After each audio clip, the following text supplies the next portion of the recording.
I give it all that I got will never stop. I give it all, straight to the top, will never stop. I give it all that I have, I let it be, cause nobody's better than me. What do you see? Give it all. Yeah, all that I got, I give it everything. They lost the plot, they think I'm menacing. They wanna talk, but I ain't settling.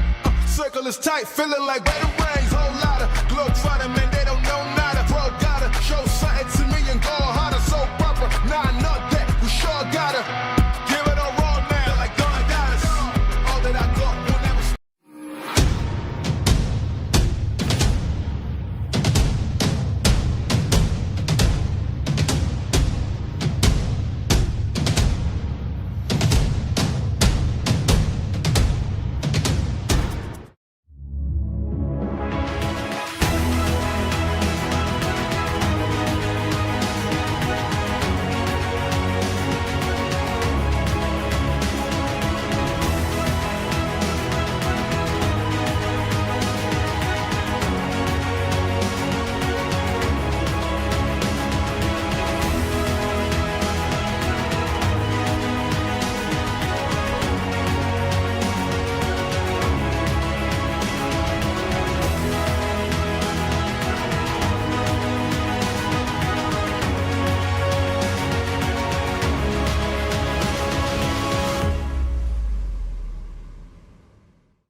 Football fans, welcome to the Valley Clear Fork High School for the North Central Ohio Football Coaches Association All-Star Game.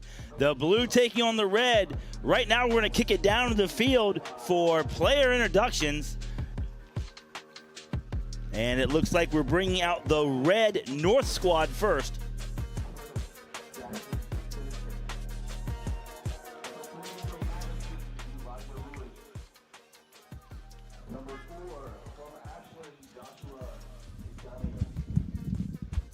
Number 5 from Ashland, Tyler Sauter.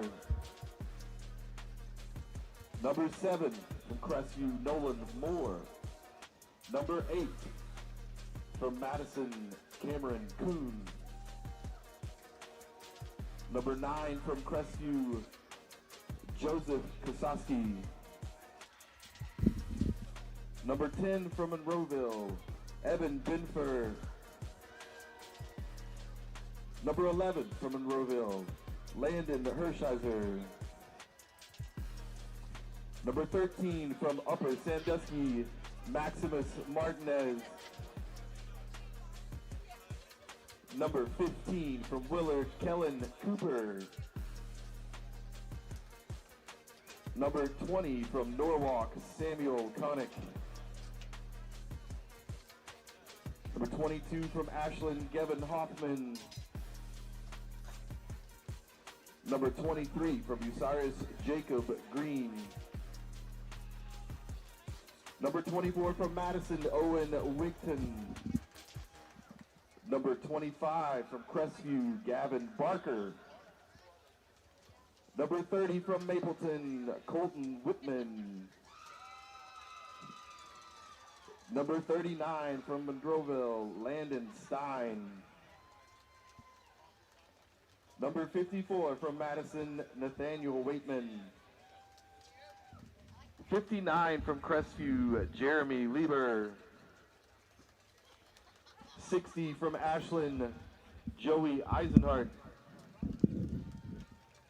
61 from Plymouth, Noah Robinson. Number 62 from Monroeville, Samuel Klinker. Number 71 from St. Paul, Adam Roth. Number 73 from Shelby, Zadrian Ream. Number 75 from Madison, Gage Masters. Number 78 from Ashland, Cooper Smith. Number 79 from St. Paul, Benjamin Bloom.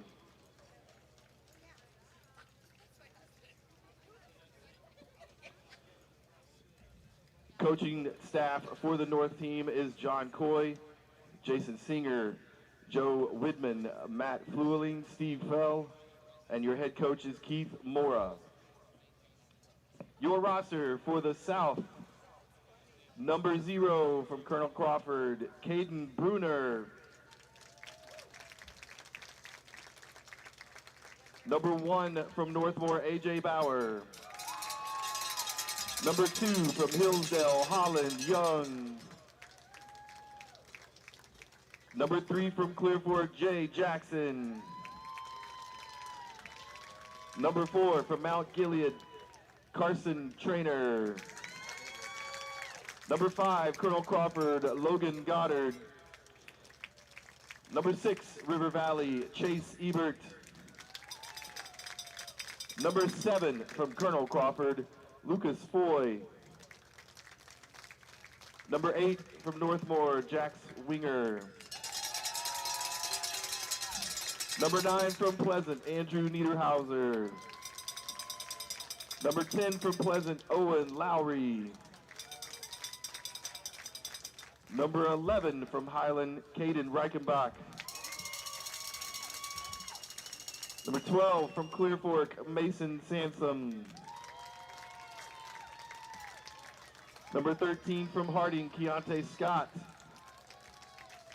Number 14, Crestline, Cyan Glennon. Number 16 from Mount Gilead, Cameron Vickers. Number 18 from Mansfield Senior, Maurice Bradley Jr. Number 19 from Northmor, Bo Landon. Number 21 from Northmor, Cowan Becker.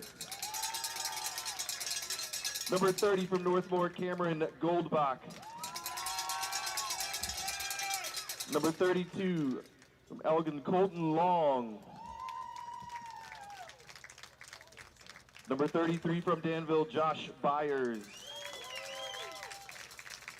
44 from River Valley, Tyson Waddle.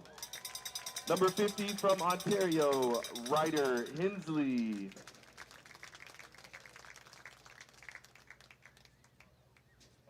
Number 51 from Elgin, Landon Shepard.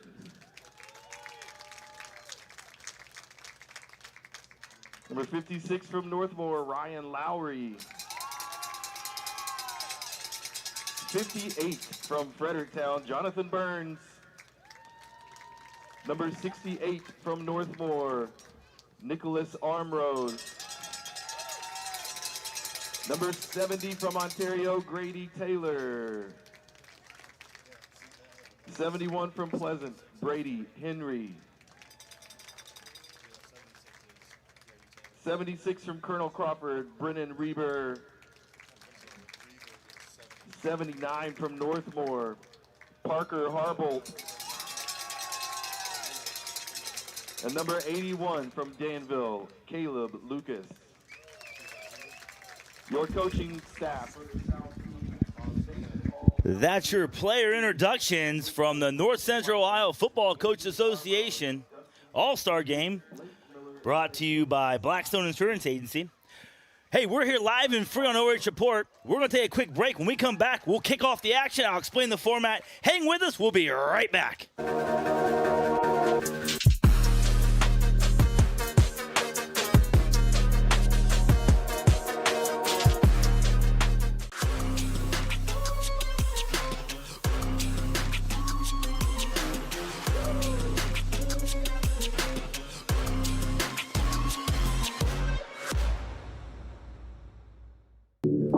OH Report brings you local high school sports coverage like nobody else. In football, basketball, baseball, volleyball, softball, soccer, wrestling, track and field. If it's happening in our area, we're streaming it.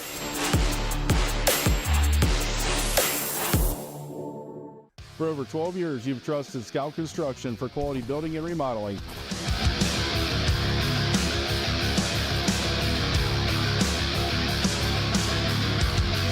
Now we're proud to offer expert excavation services to start your project off right.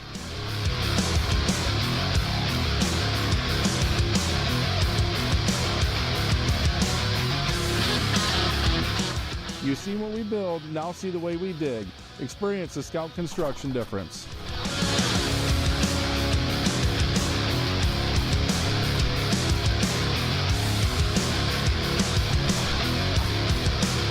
Call or email us today for a free quote and let us break ground together.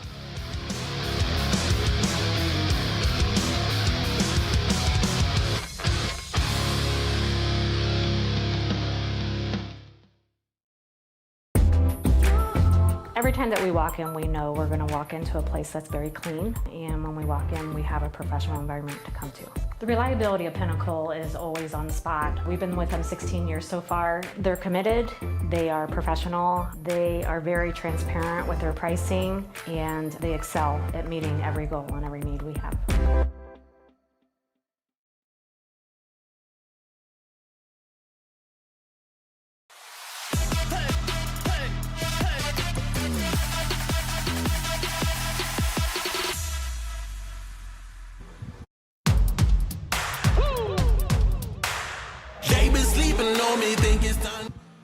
Welcome back to the Valley. We're live and free on OH.REPORT. It's the North Central Ohio Football Coaches Association All-Star Game. It's the best graduated seniors from our area putting it on the line one more time on the high school gridiron, and we're about to kick off. The North squad is indicated by the red jerseys. The South squad indicated by the blue jerseys. Red won the toss. They deferred. They're kicking off to the South. And the kickoffs are not live. There's your kickoff. It'll be fielded. And they are live this year. All right, one change from previous years. Kickoffs are live, which I love. Love that change. Not sure when they made it, but I love it. So they are live this year. All right. Kickoff returned by the red squad to about the 26. Nope. We're going to mark it back. Oh, they're going to, okay, so they're going to let him return it. We got a holding. Well, right away, you kind of see number 8 for the red squad, Cameron Kuhn on the return, had a hold on the play, and hey, these guys are rusty. Haven't played football for months, most of them. But the blue squad brings the offense out. 2 receivers left, 2 receivers right. Right now, Northmor standout A.J. Bowers in at quarterback. Surveys, puts it up, caught. And that is complete to number 2, Holland Young of Hillsdale. Listen, if Mr. Young wants his name announced on the PA, he's going to have to untuck that jersey so the PA guy can see who he is. But I know it's Holland Young because he looks this year the only representative from Hillsdale playing. And Hillsdale bounces back and forth. They played on the North squad in years past. This year's on the South squad. Again, now a handoff up the middle taken by number 21. Cohen Becker, another Northmor, so Northmor standout. Right away, the blue squad is moving the ball well, got a 3rd and short. Toughest part about this game is getting all these athletes together for the first time, developing an offense. But if there's an advantage to be had, I really think the advantage tonight is on that blue offensive squad. They have got some beef on the line. I'll go over the line when I get a chance. 3rd and short here. Hand off to Becker again, and he is met at the line, but just gets across for a first down. We'll see if the blue squad's coach wants to stretch the field a little bit here. He's gone with 3 safe plays in a row. There are some absolute ball hawks in that red defensive backfield, highlighted by Ashland's Tyler Sauter, number 5. Ashland University commit. Young is still at quarterback. 4 receivers, surveys, puts it up, and out of bounds. In years past, you weren't allowed to blitz off the edges. We'll see if that's changed because they're having live kickoffs this year. So you see a quick Tyler Sauter highlight there. two-time first-team All-OCC Defensive Player of the Year, two-time District Player of the Year, second-team Division II All-Ohioan. And he is dynamic. Now a two-back set for Blue with Bauer in the middle. Hand off to Becker again. He stretches the field, but hunted down by number 4, Josh Ngani of Ashland makes a nice tackle on Becker. And, you know, tonight, these running backs that are used to getting the corner, they're going to see guys who are maybe a step faster than what they normally see. Now number 10 for the Blue Squad rotates in. That's Owen Lowry. He's from Pleasant. He's going to get some reps at QB. Becker stays in at running back. 2 receivers right, 2 receivers left.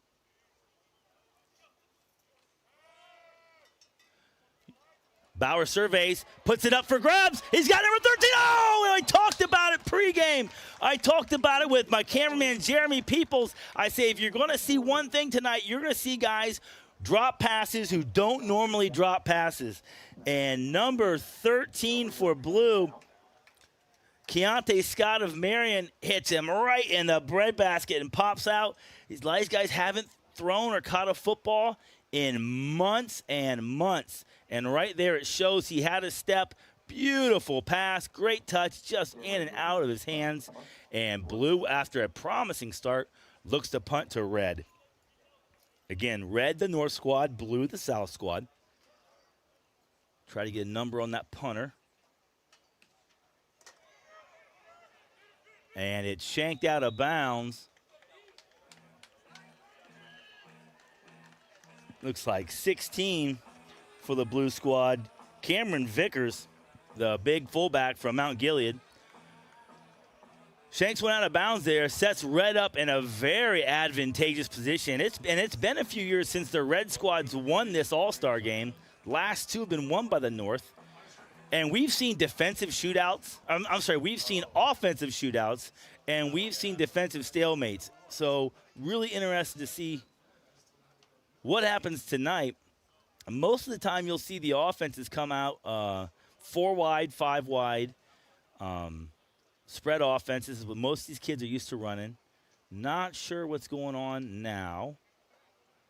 Maybe just changing the spot a little bit. 9 minutes, 46 seconds left in this first quarter, and Red comes out, 3 backs in the backfield, under center, and I'm here for it, folks. 2 fullbacks, up the middle, running back, and it is snuffed out quick. The Blue was having nothing to do with it. Kind of a slow developing dive, a lead play up the middle. Man, those lead plays, if they're going to work, they got to hit quick. And it looks like number 73 for Red, Xander and Ream from Shelby taking a play off now. Sometimes seems to get a little chippy in the file, and they get shown the sidelines for a play. Again, 3-back set, 2 fullbacks, 1 tailback. Now run the stretch play, and it is swallowed up quick. 33 and 81 for the Blue squad. That would be Josh Byers of Danville, and he's a tackler. And 81, Caleb Lucas of Danville. A couple of Danville teammates getting together for a very physical tackle on the edge. The Red teams tried a kind of a power run scheme with handoffs to Mapleton's number 30, Colton Whitman. And the Blue is just having none of it, flying to the football. Blue squad playing downhill. That's Landon Hirschner of Monroeville. They got him listed as a middle linebacker, but he was playing fullback those last couple plays. He's hopping on the cart and heading off. Hope he's okay. Nothing too serious. Hate to see a kid get hurt this early in an All-Star game. Now Red comes out. 3 receivers to the left, 1 to the right. Quarterback is Owen Lowry, scrambling for his life, under pressure, and escorted out of bounds by number 18 for the Blue squad, Maurice Bradley Jr. Really nice play there by Bradley, and it forces the red team for a quick 3 and out. Like I mentioned, years past, we've seen offensive shootouts and defensive stalemates. Man, so far, this looks like one of those defensive battles with some great athletes on a defensive side, and it's so much easier when you're a prepared team in 1 week to get that defense ready than it is the offense. So the red team now to punt. It looks like Becker back there from Northmor to receive, and Owen Lowry from Pleasant. He looks like he's going to be the punter. I'm sorry. That's Evan Benfer. My apologies, Evan Benfer for the red team. He looks like he's going to be the punter.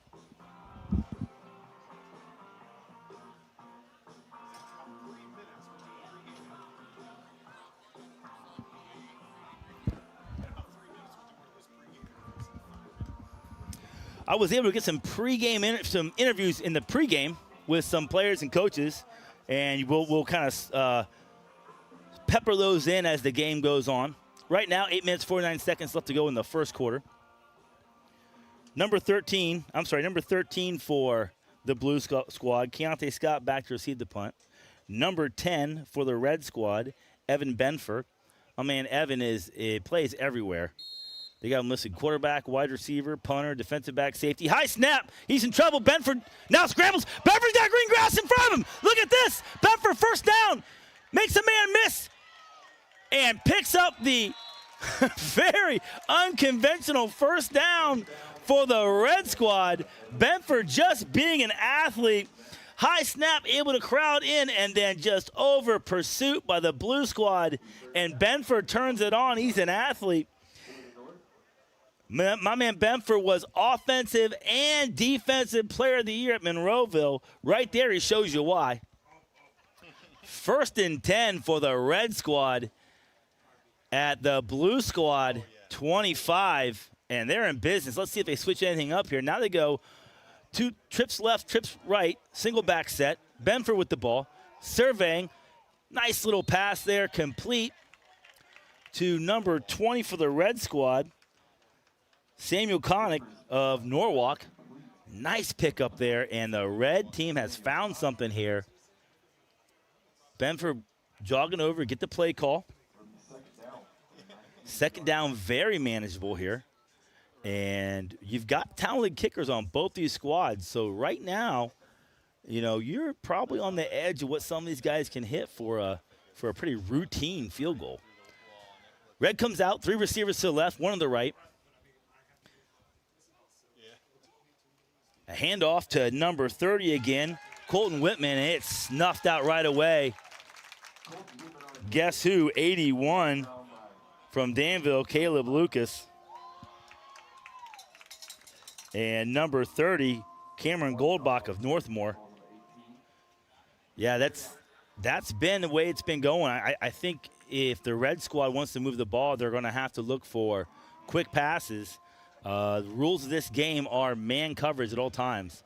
So your man up, I think, try and get quick passes off because the running game's not working, and now the defense is compressed as well, so those safeties can get downhill in a hurry. They hand off again to Whitman. Now he's got a crease, but beautiful hit by number 51, the Blue Squad, Landon Shepard of Elgin.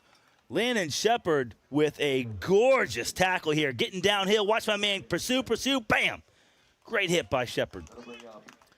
Bring up 4th and short. I got to imagine the Red Squad's going to go for here this early in the game. 6 minutes, 33 seconds left to go in the first quarter. Red Squad looked like it was going to be a quick 3 and out. Blue Squad whiffed, and I mean absolutely whiffed on the punt block.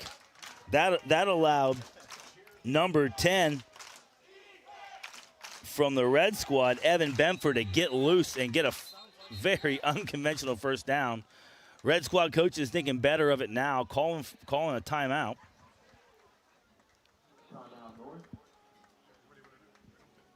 Got a timeout here. So during this timeout, let's just play one of those interviews. I was able to corral a couple of these players pregame. And we'll start with a couple of red team players.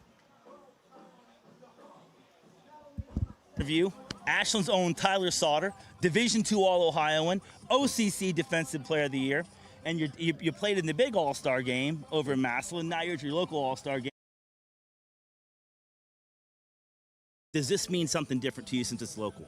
Yeah, first of all, it does mean something different because it's local. I mean, I get to play with 4 of the guys I played with since I was growing up. So we got 5 Ashland dudes on. That's pretty special to be able to play with my teammates. And then it was just, the difference was, I think, playing at the bigger one, you just got a lot more guys from a lot bigger schools and stuff like that. And here's kind of local. Like, I know some guys we're playing with and playing against, so that's just kind of neat to know your opponents and know some of your teammates. Now, pregame, I'm not giving a whole lot of information about where everyone's playing. You made your money at Ashland High School. Playing strong safety. Yep. What positions are you looking to play tonight? Where they got you playing? Yeah, defensive back. I'll be playing safety primarily, and then rotating in some offensively at receiver. Now you're playing against a pretty dynamic quarterback tonight, A.J. Bauer, Division VI Offensive Player of the Year at quarterback. I asked him, have you been thinking about the kind of defensive backs you're facing? Here's the other side of that coin. Have you thought about the dynamic quarterback on that other side and what you can do to maybe pick one off tonight? Yeah, I mean, a little bit. I mean, we got to run man coverage. That's the rules of the game, so we're going to be in man all night. You're going to see that. So it's a little harder to get picks, but hopefully if our backers are talking to us, we can get some run pass reads and get our eyes up on the ball and make a few plays. Very good. And committed to the premier Division II institution in Ohio, the original Division II institution in Ohio, Ashland University. Tell me what you're looking forward to most about putting on the purple and gold. I think just playing at home, it's kind of a great experience to just be able to stay that close to home. And it's a team I've been around my whole life growing up, watching games there, and just the connections with guys I already have on the team and the coaching staff, and it's just going to be a really neat experience. All right. Now we'll switch over. Evan Benfer, Monroeville? Yep. Evan Benfer, Monroeville. Evan.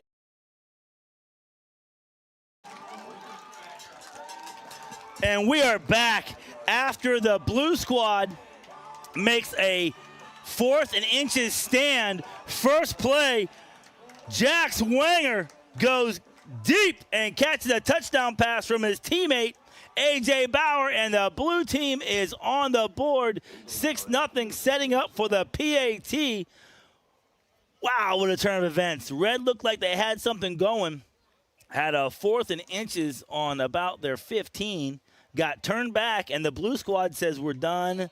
We're done toying around. They stretch the field, and Northmor's Jax Wenger makes a huge catch. And the PAT is converted. That makes the blue squad 7, the red squad 0.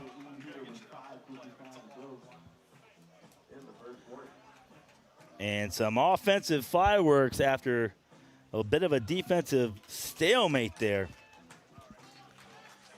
So we'll have a live kickoff next. Here's the replay. I'm sorry, that's number 6. Chase Ebert for River Valley. Finding number 8, Jax Wenger of Northmor.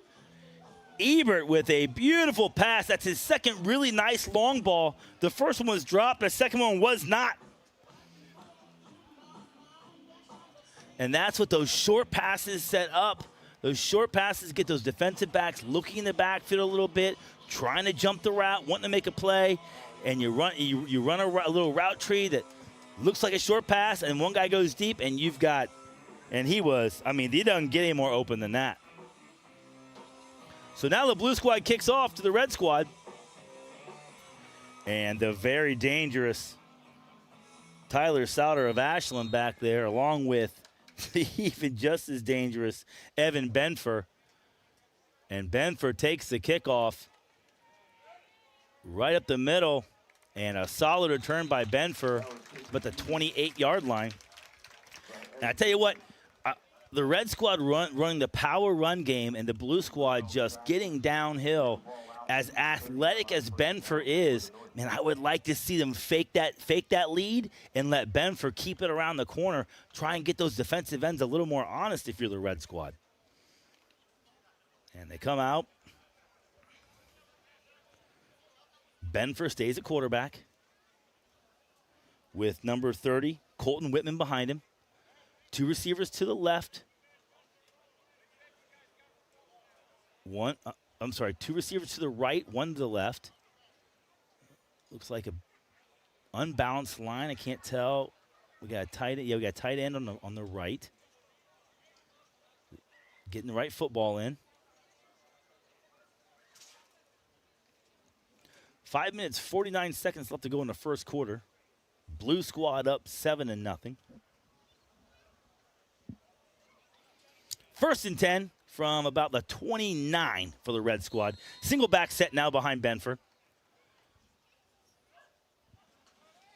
Benford looks a short pass, and it's deflected at the line of scrimmage. Well, I was seeing to see who's open, didn't see who deflected that. Oh, it's Mr. Everything, Caleb Lucas of Danville for the blue squad. Boy, Lucas, and here's another one, Caleb Lucas. He is an Ashland University commit. We've got AU commits all over the field tonight, and they are having games. Benford back at quarterback. One receiver left, two receivers right, unbalanced line, tight end to the left. Oh, this is kind of a sloppy handoff there. And number 0 for the blue squad, Colonel Crawford's Caden Bruner. Man, that was a bruiser for Bruner. Bam! Nice stick, one-on-one tackle on Mapleton's Colton Whitman. Whitman has not been able to find any running room tonight. And it's just kind of a clunky handoff there. I talked a little bit about how tough it is to get these guys together and hitting on all cylinders with just 1 week of practice. And, you know, if I could compare football to music, running a 5 wide is like row, row, row your boat, and a running offense is a little much more like a symphony where everything has to work perfectly together. Benford now back, under pressure, makes one man miss, and he's loose. Benford gets the corner and pushes ahead. He's close to a first down, man. Benford is a one-man wrecking crew on offense tonight for the red squad. Making plays all by himself. We got a 1st and 10. Red squad with 2 first downs. Benford has both of them on basically broken plays. That time he was under pressure, gets loose. The first time was on when the blue team whiffed, blocking a punt. Now we come out, 4 receivers, 3 to the right, 1 to the left. Single back set. Benford with the ball, surveys. Got a man open, and that is complete to number 7 for the red squad, Nolan Moore of Crestview, ahead for a nice positive play. And the red squad's found something here with that short passing game. I talked to Benford before the game. He's a Heidelberg commit. Talked a little bit where you want to play. He said slot receiver. But with that quick release he's got, the coaches at Heidelberg, they may be raising their eyebrows a little bit. Because my man's got a really nice release on the ball. Red comes out again. 3 receivers to the left, 1 to the right. Single back set. Benford in the pistol with the ball. Surveys. Going deep. Doesn't have anybody. Oh, number 7 for the blue squad. Lucas Foy took his foot off the gas pedal just a little bit and missed a interception. Benford 1 to hit. Number 1, Jackson Kinnison of Plymouth. Kinnison seemed to think Benford was going a different direction. You can see he took his foot off the gas pedal too. Thanks to all the people in the fan zone leaving comments all the way from Pensacola, Florida, rooting for Cam Vickers. Yeah, Vickers is a load, man. We should see him toting a rock a few times this game. Oh, and that's blown up again. Maurice Bradley Jr. making an impact on the defensive side of the ball.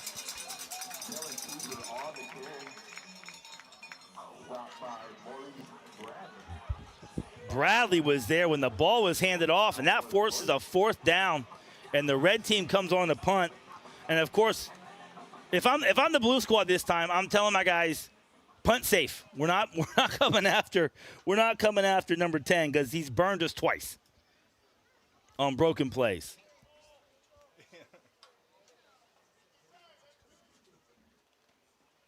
And you see they played a little safer. Punt is fielded by number 13 for the blue squad. Oh, beautiful hit. Who was that? My man Tyler Sauter with the woo hit of the game so far on number 13, Keontae Scott. Let's watch this on the replay. Spins it around, and hello! Salter with a beautiful hit. The Eagles, another Eagle recruit. Man, these guys are going to look pretty good in that purple and gold, AT. I can't wait to see them play when I go to Ashland University's beautiful stadium. If you don't know, I am AU alumni. If I've not made that clear, very proud AU alumni. Blue squad with the ball. About the 25. Trying to get a number on the quarterback. That looks like that's A.J. Bauer back in a quarterback. Keontae Scott in motion. Bauer, nice pass to Scott in the flats. Scott looks to get away, is drugged down by number 9 for the red squad. That's Joseph Kosaski with a nice little individual play there to wrangle Keontae Scott to the ground. And Scott, I was on the field earlier. Scott looks athletic. And so Koski with a really nice job being able to pull down Bauer. Blue squad with the ball. 2 receivers to the right, 2 to the left, single back set. Bauer with the ball. There's that short pass again. Oh, nice hit. Your second woo-hoo of the game. Let's see who we got this time. Number 4 for the red squad. Josh Ngani coming up with the hit. So the arrows showing out right now with the tackling. Nice form tackles. And that's the first thing to go when you take time off. Start missing that form, that proper technique. Both those guys with great technique on those tackles, delivering the blow with the pads, putting the face mask on the football, just the way you coach it up. Bauer with the ball. And he's got the Hillsdale standout. Number 2, Holland Young, but for a 1st and 10. Nice little pickup to get a first down. And you can see right now what the blue squad's doing, man. That short pass, it's like the jab, right? They hit you with the short pass. They hit you with the short pass. And your defensive backs start to cheat up a little bit. And they start to try and jump those routes. And that's when you take the top off the defense. And we'll see as Bauer stays in at quarterback for Northmor.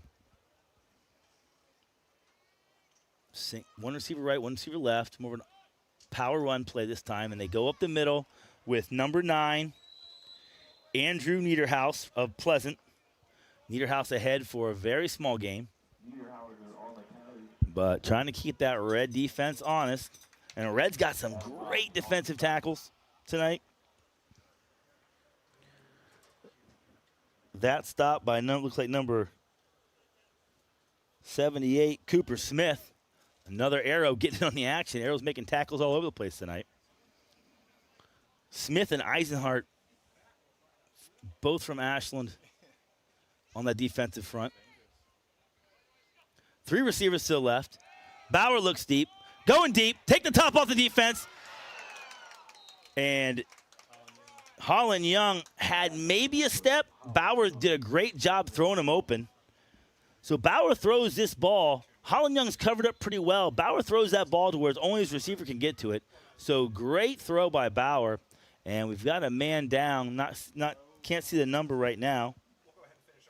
But we'll jump back and finish up the interview right now as they check on that player that's down. You're listed, when I look at the positions, I think you've got every position covered. You even had quarterback and wide receiver, so you know he's special because he can throw the ball to himself because he's listed as both. But where are you playing tonight? I'm rotating quarterback. We got another quarterback from Madison that's playing, and they're rotating us at safety too. So we're both going to get both side of the reps balls. So you were a player of the year too as well at defensive back, and 2-time All-Ohio, if I remember right, at defensive back. So what do you enjoy most, quarterback or defensive back? Where do you like to make your hay? Football is football. I don't care where I play as long as I'm out there having fun with the guys I met this week or the guys I've been playing with all my life. You know, it doesn't matter where I'm at. Now you're committed to Heidelberg. Yep. You were the Firelands Offensive Player of the Year and the Defensive Player of the Year.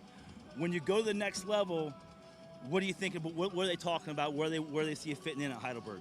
They said I get to choose wherever I want to play. You know, you got to have the player be happy where he's at. So I'm going there for slot receiver. Looking forward to it. It's going to be a fun blast. Met a lot of guys up there on my overnight and went up there and talked to coaches. It's a good vibe. I like it up there. So I'm looking forward to the next level. And what are you most looking forward to playing tonight in this All-Star game? What's got you most hyped up? I mean, it's just playing football. You know, you can never go wrong with that. So it's just coming out here, meeting new guys, playing with people you never played before. It's like a preseason for college, you know, playing with new guys and having fun. Having fun. So one more, give me a quick shout out, guys. Who do you want to shout out to? Who's meant a lot to you on your football journey? My football journey is definitely my family. They're supportive throughout the whole thing, no matter what happened. And then all the guys back in Monroeville that's coming to watch or checking up and asking how it's going, you know. And my coaches had a lot to do with the progress I made and where I'm at today. Tyler. Great interview there with Tyler Sauter of Ashland and Evan Benfer of Monroeville. Blue team on the march again. Really nice fourth down conversion on there for a first down. It started the second quarter. We'll take a break. When we come back, more action from the Valley here on OH Report, live and free.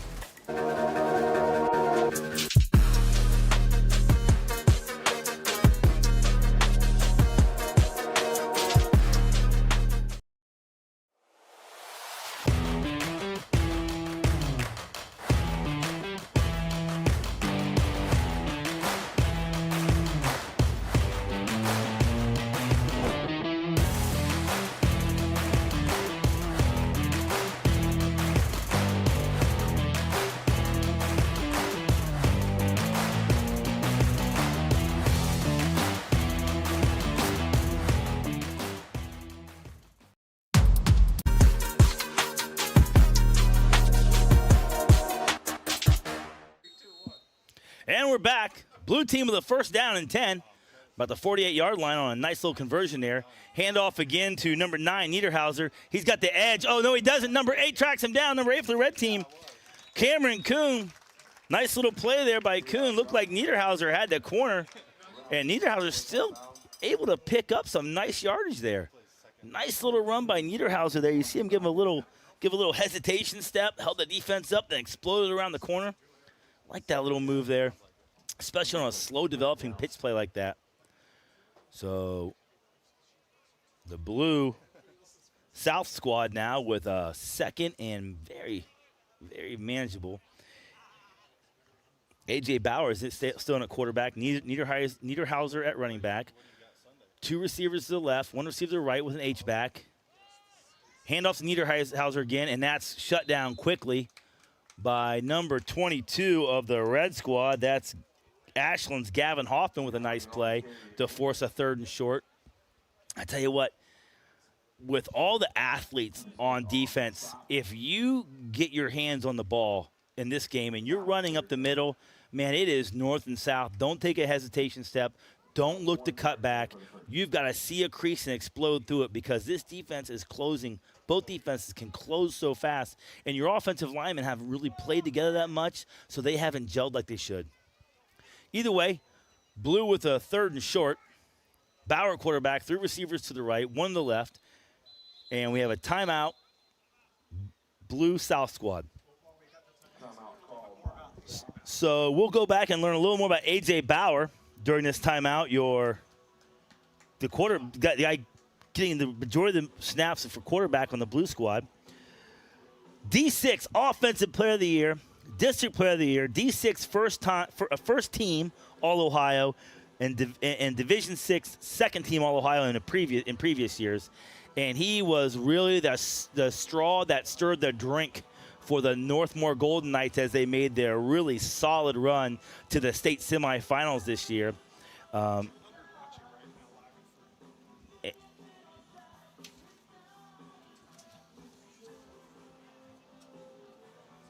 A.J. Bauer wearing number 1 and looking for, he is committed to play football at, guess where? Guess where my man A.J. Bauer is committed to play football? I'm assuming Michigan Ashland University. A.J. Bauer committed to play football at Ashland University, and they're getting a good one.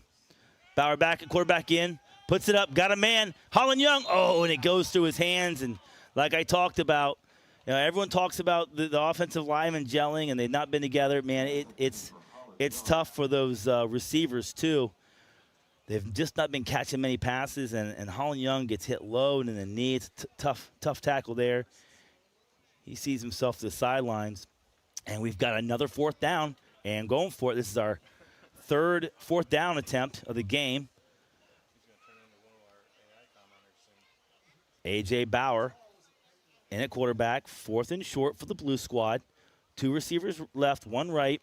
Hand up in the middle of Niederhauser, and he's stuffed to the line. Stuffed by number 23 for the red squad. Jacob Green of Bucyrus turns back Niederhauser, I'm sorry. And we've got a 1st and 10 for the North Red squad. Right now, looking at over 200 people watching us live and free. And in the last, we're all over the country. California, Florida, Texas, of course, Ohio, watching these All-Stars play one last game. My man Jeremy People says all of Ashland City. It could be. Could be. 1st and 10, the red squad. Benford, quarterback. Rolls to his left. That catch complete to Nolan Moore, and Nolan Moore hit about 3 steps out of bounds, and the pads are cracking. And the referee reached for his flag, and he kind of fumbled with it, and then he thought, we didn't throw it. 10 minutes left to go in the second quarter, and the red squad finding some success with that short pass.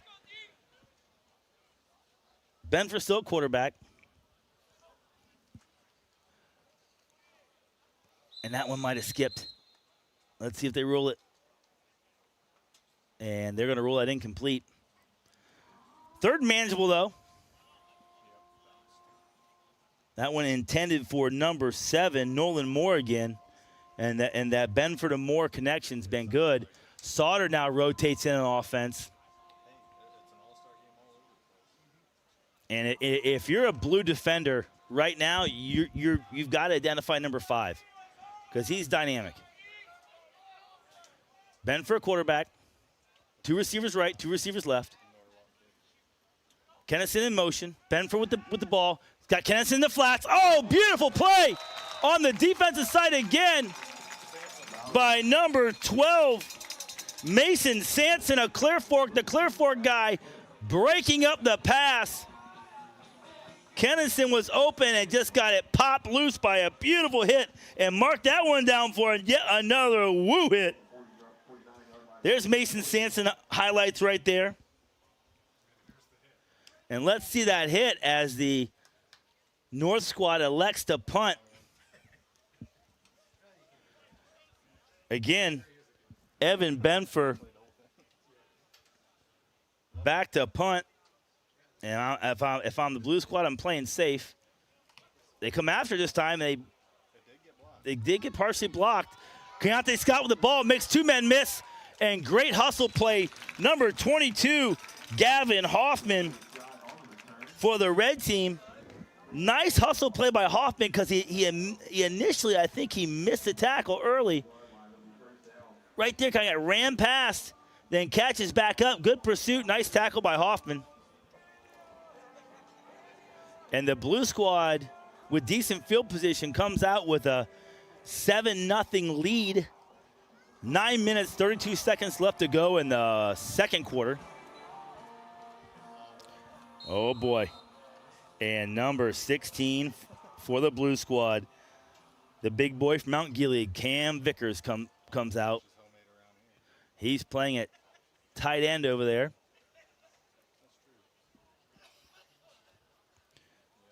Chase Ebert at quarterback from River Valley. Nice dump. He's got a man open. Number 8. Wide open. Oh, he dropped it. Oh. Jack Swanger with his second deep pass of the game. That's 3 dropped balls, and I've said it all game. The guys who have the toughest job, the toughest chore in these all-star games are wide receivers. They just haven't been catching passes much in the offseason. Beautiful pass by the quarterback. Right on the money, just through the breadbasket. Second and 10 now. Ebert still at quarterback. 2 receivers left, 1 right with a tight end.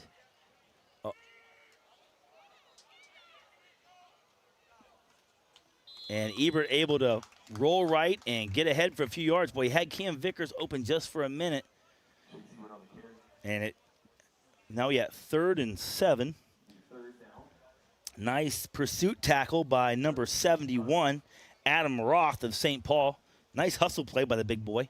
And if there's a size advantage in this game, you know, I kind of early on leaned toward the size advantage on the blue squad, but the red squad, that defensive line really playing well.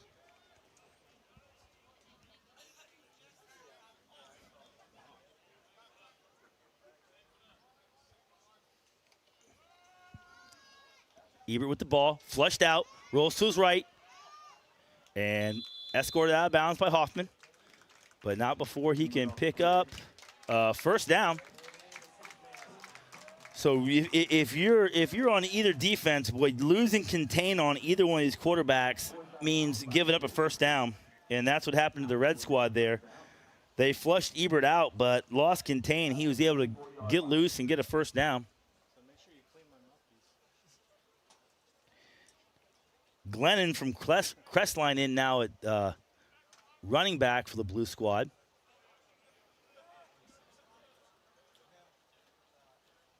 Bo Landon at wide receiver on the left. Hand off to Glennon. He's got a crease there. Glenn's got a chance here. Makes it a man miss. Up the sideline for first down. Number 14 for the blue squad. Seeing Glennon. Nice blocking up front. Great seal block by Becker. I'm sorry, great seal block by Bo Landon. My apologies. Bo Landon with a great seal block. And he springs Glennon from Crestline ahead for a nice gain and a first down. And the blue squad is on the march. They've had nice plays. Blue squad's had nice plays here and there. Haven't quite put a whole drive together yet. Had that one big play to score a touchdown. Handoff again to Glennon, and this one's shut down quickly. 78 and 0 for the red squad. 78 Cooper Smith of Ashland and 0 Tristan Nicoli of St. Paul combined for that tackle there. Like I said, the red squad interior defensive line has played really, really well, shutting down that run. The blue squad, we've seen their linebackers fly up and make really great tackles. But for the red squad, it's been the defensive interior linemen really playing well. Right now, you've got 71 Adam Roth out there.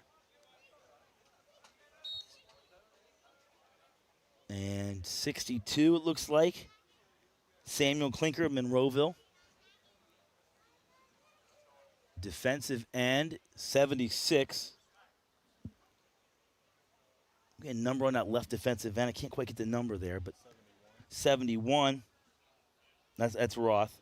No, 78, that's Cooper Smith on the left defensive end. And right there he is, right on cue. 2 defensive linemen come together, Cooper Smith and number 62, Samuel Klinker, again on a nice stop. Really nice stop by both those guys. If the blue squad has had success, it's been with that deep pass. Let's see if they go back to it here, because they've been open 3 times. They've connected once for a touchdown. He's watching All-Star 2015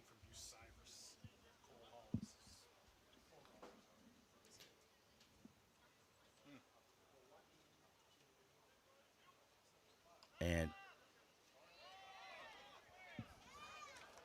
Chiefs Ebert with a nice pass deep out. to number 10, Owen Lowry. Nice little pickup to give himself a 4th and very manageable here. Maurice Bradley Jr. rotates in the game. Owen Lowry rotates out. My cameraman, Jeremy Peoples, is thinking power run left. I'm thinking short pass, Peeps. I'm thinking short pass because that's what's been most successful. And then if everyone's covered, the quarterback run. Let's see what Blue Squad does. Power run left. Lead play. And Ebert is ahead for a first down. Jeremy Peoples getting the play call just right. Glennon on a nice lead block there. Gets just enough of a block to let Ebert get the first down.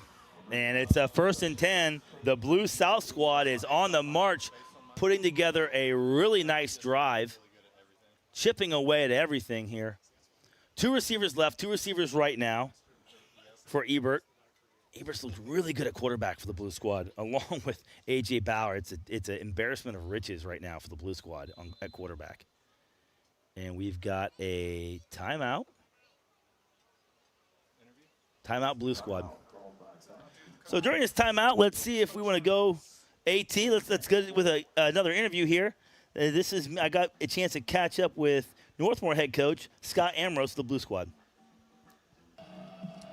Zack Truax here with Coach Ambrose. Coach, how long have you been coaching at Northmor now? 8 years at Northmor. Yep, 26 years total. 26 years total. Talk to me a little about your season this year at Northmor. It was a special one. What are your thoughts? Have you got a chance to sit down and digest the whole thing? Really, the thoughts are exactly how special it was. When you get when you're in the heat of it, it's hard to kind of appreciate what's happening. But once you get a chance to kind of sit back and look at it, it truly was a special season with a special group of young men and coaches, and I wouldn't want to experience with anyone else. We really had a blast with those guys, and it was a special group of seniors. All the way to the state semifinals this year, and then you get to cap it off with coaching in an All-Star game. Is this your first All-Star game you ever coached in? Yeah, this is the first All-Star game I've coached as a head coach. I was with Coach Tega Crawford a few years back. I got to coach the offensive line, but this is my first experience as head coach in an All-Star game. Okay, and then get to coach some special players one last time. A.J. Bauer's one of them. Cohen Becker's one of them. Who are some other Northmore guys that are on your South squad? Now, Bo Landon is another special player, and then a couple of linemen. Ryan Lowry going to play some defense tonight. Parker Harbolt, Nicholas Armrose, probably leaving somebody out. But we got 8 guys playing tonight. Special class, and I'm glad they get the opportunity. It's a lot of fun to coach them one more time. And then what's it like to coach an all-star team? You guys had a special year, had player makers up and down the field at Northmor, but now you've got everybody's best from the area. What's that like to coach a team, and how tough is it to bring those guys together in 1 week? I was worried about that. Now, bringing these guys together, a lot of guys are playing together that have been rivals for 4 years in high school, and I tell you, it's been easy. We've got a great group of young men, very respectful young men. We got along great all week, and we had a team meal together last night, and these guys sat together and talked like they've been teammates for years. So it's been a really fun week, really great young men. It says a lot for the coaches and the families in our area. Now, this interview won't air until mid-game, so this question is safe. You can no comment, I guess, but they really want me to ask it. Any trick plays that we should keep in mind? You got anything up your sleeve that you can pull out of the bag when you need it? Man, it's tough enough to get an offense in a week. We had a couple of trick plays. We've got a flea flicker and a hook and ladder that looked awful in practice yesterday. I'd be shocked if we pulled it out tonight, but if we do, hopefully it works. Tell me you have the halfback pass put in now. We don't have a halfback pass. We've got three quarterbacks that can throw it, and we're going to give those guys opportunities all to play. So nice, yeah. Nice. Coach Armrose, thanks for taking a minute to talk with us. Thanks for having me. Thanks to Coach Armrose there for taking some time and talking to us before the game. Hey, during that interview, you saw number 6, Chase Ebert, throw a beautiful ball to number 10, Owen Lowry, in the end zone there for what would have been a touchdown, called back for holding. And then on the next play, Ebert got loose again, but, was tackled quickly. Now we got a second and forever. And Ebert gets loose again. This time, no. Hunted down. I'm sorry, is that Bauer? I'm sorry, Bauer back in the game. He looked like he had a crease, but Tristan Nicoli with another nice play. number 0. Boy, he's going to make an argument for defensive lineman of the game. Nikolai. Tristan Nikolai. He's got a strong case for defensive player of the game. 5'8", 195, the bowling ball type defensive lineman in high school. Nikolai was a first-team All-Academic for 4 years, 4-year varsity letterman and captain, second-team All-Ohio in 2023 and 2024, so he's a hell of a player. Ebert back in the game, flushed left, throws the ball, got a man, this time it's caught! Number 13, Keontae Scott with a beautiful catch, spins the football, gives us a little dance, and that gives the Blue Squad a 13-0 lead late in the second quarter. And what an electric play there. Keontae Scott comes back, makes the catch, puts the ball away, turns on the Jets. And nice play. Little backyard football action there. And you cannot, if you're a red defensive end, you cannot lose contain on number 6, Chase Ebert, because he can beat you with his feet or with his arm. Right there, he beats you with his arm, extends the play, rolls left, surveys, and one of his athletes gets loose. He completes the pass to put his team up by 13. Muff snap, and that keeps the score 13-0. The South Blue Squad over the North Red Squad. We'll take a quick break. When we come back, Reds got the ball. Stick with us, live and free on OH Report.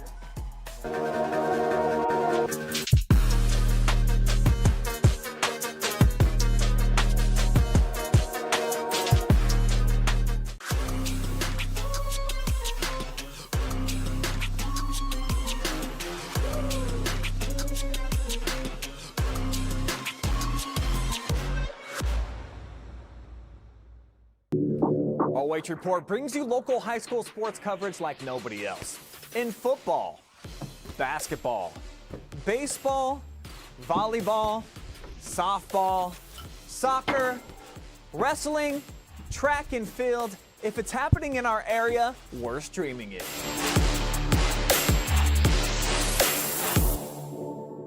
For over 12 years, you've trusted Scout Construction for quality building and remodeling.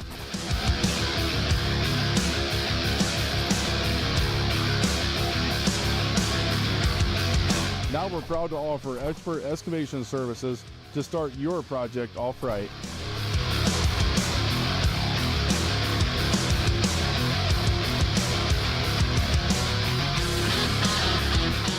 You see what we build, now see the way we dig. Experience the Scout Construction difference.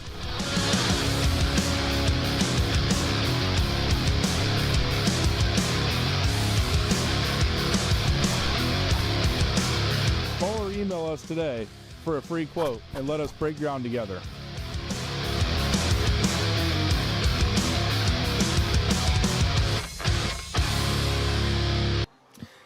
And we're back here at the Valley. Return here by Tyler Salter after this beautiful touchdown. Ebert to Keontae Scott for the touchdown. Now Red out with the ball. And that time, number 30 for the Blue Squad, Goldbach, Cameron Goldbach with a really nice tackle there.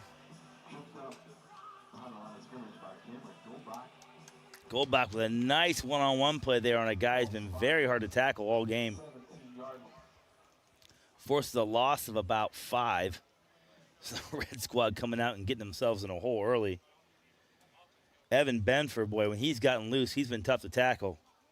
Goldbach, great job making a shoelace tackle, because if Benford gets past him, he's going to run for a while. 2 receivers right, 2 receivers left. Benford rolls right. Got a man open, just overshoots him. Kind of, when you're throwing on the run there, so hard to get an accurate pass, but rolling the pocket has been the most effective most effective play the Red Squad can run tonight. And they've got a 3rd and long, and they are in danger, serious danger of doing the last thing you want to do, have a quick 3 and out before halftime and give this very explosive Blue Squad another chance with the ball. But they're going to need something special here to convert on 3rd and 15. Benford at quarterback now. 2 receivers to the right, 1 left. Rolls right. Oh!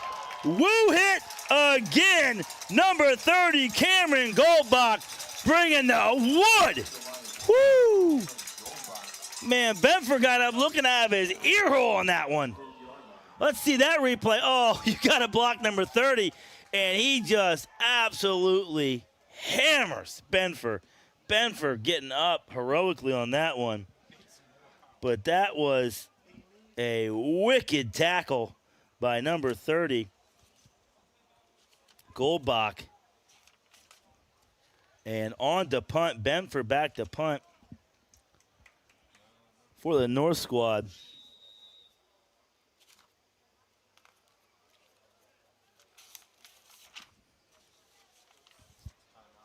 Quick timeout. Cameron Goldbach, first team all-conference, second team all-district defensive end, going into fire suppression after high school. Well, listen, he's going in to put some fires out in the real life, but man, he single-handedly snuffed out the red offense on that play. So my man's going into the right profession. Seeing some great hitting today. Sometimes the hitting in this game isn't as crisp as you'd like to see. That's not been the case tonight.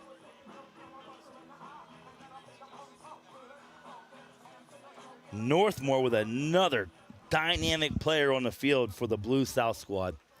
And the Northmor guys are having a game.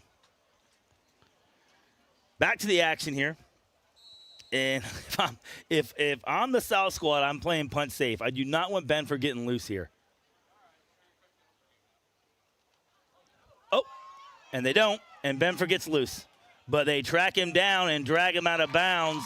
And initial pressure put on by number 18, Maurice Bally Jr., and the play cleaned up by number 51, Landon Shepard of Elgin. And the blue team is in business with 1 minute, 24 seconds to go in the first half, and they're looking to start to put this thing out of reach. In a very lopsided affair. And if memory serves me correct, if the blue team can keep this up, it'll make 3 wins in a row for the Blue South squad.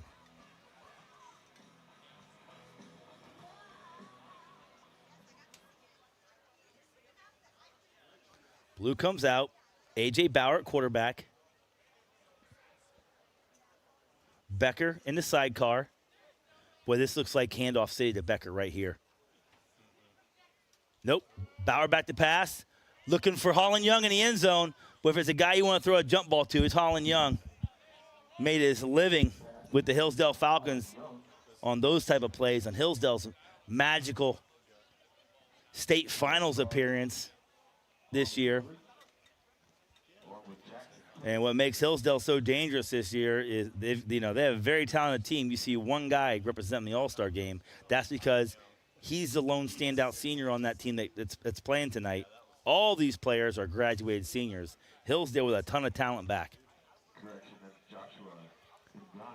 To the left, to the right for Young. Surveys, got a man, and able to break that up was number 8, Cameron Kuhn. He was trying to find Keontae Scott for what could have been Keontae Scott's second touchdown. Cameron Kuhn playing that play really nice. Now we're looking at 3rd and long after 2 failed pass attempts. But the blue team has made their money in the air, so why go away from it now? 2 receivers left, 2 tight to the right. Single back set, Bauer with the ball. Oh, and what looked like was going to be a big hit. Pass complete. Keontae Scott making a man miss again. Right there, make him miss. And then push ahead for a first down. Number 9, Joseph Koski, just came up a little short there. You really got a dynamic athlete like Scott. You like your Koski, you want to come in there. You're looking to make the big hit, but you just got to break down and make that tackle. Now it's blue team first and goal, and there's your handoff to Becker. He gets north and south real quick and pushes right to the goal line. I like that run from Becker. Watch him put his foot in the ground, boom, and just get north and south, run behind your pads, look for a first down. 37 seconds left to go in the half, and the blue squad threatening to score again in a game that's been all blue squad. The blue squad calls a timeout. I'm going to talk about this play a little bit. They have one timeout left. Blue squad has one timeout left for 37 seconds. So you can run the ball. You can run the ball one more time here. Try and get that first down. I think if I'm the blue squad coach, that's what I want to do. I want to run the ball one more time. Becker just picked up 3 or 4 hard yards right there. I think I trust him to do it again. I think I'd try and run that little stretch to the right, tell him to pick out a gap, put your foot in the ground, get north and south, and score a touchdown here. If you don't get it, we're calling timeout again, and then we're running nothing but pass plays in the end zone. Here we go. 2nd and goal for the Blue South squad. Bauer at quarterback. Becker in the sidecar next to him. Handoff to Becker, and he's stuffed at the line of scrimmage. Really nice play. Number 23, for the red squad. Jacob Green at Bucyrus with another nice tackle. Green's had a couple of nice tackles tonight. That one was kind of stuffed up by that interior line of that red squad that's played so well. Green came through, cleaned it up. They don't call timeout. Very surprising. Going to the air, looking for Young. He's got a step, and Holland Young with a touchdown. Great route by Young. Fakes the fade, cuts back in. Easy pitch and catch for A.J. Bauer to Holland Young. Let's see here on the replay again. I was surprised they didn't call timeout here. And nice route by Young. I was watching Young in the corner there. He came up, got right in defender's face, gave him a hard step to the right like he was going to run the fade, cut back to the left in the middle under the goalpost. Bauer did a little shoulder pump there, made the defensive back think about it. And easy pitch and catch for a touchdown. And he makes it your score. The Blue South squad 20, your red North squad zilch. 10 seconds left to go in the half. And we're just going to stay right here, no break. Halftime. We got some interviews lined up to play at halftime. We'll hear from our great sponsors. We'll maybe have some highlights from the kicking contest a little bit, so stick with us for halftime.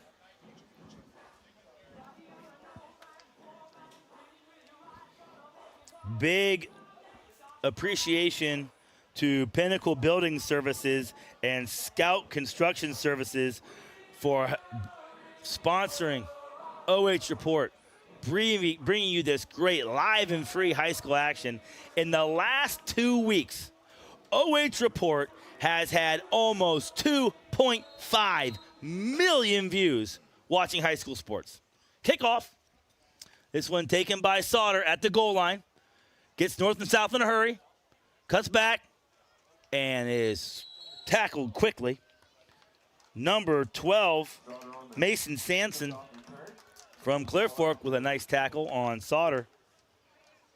So really appreciate our sponsors that make it possible for the great crew of OH Report. My cameraman, Jeremy Peoples, the Spock to my Captain Kirk, Adam Thompson, makes everything go. 4 seconds left. Well, I'm Captain Kirk in that. You're Spock, I'm Captain Kirk. We'll let Peoples be Bones.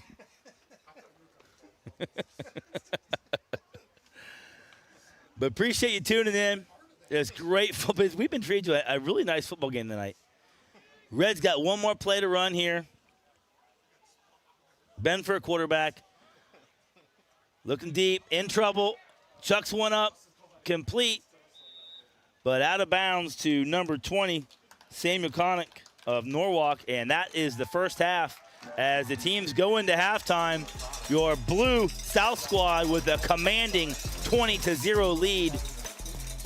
Stick with us. Nice little halftime show set up for you. When we come back, we'll have more action. Don't go anywhere. Live and free on OH Report.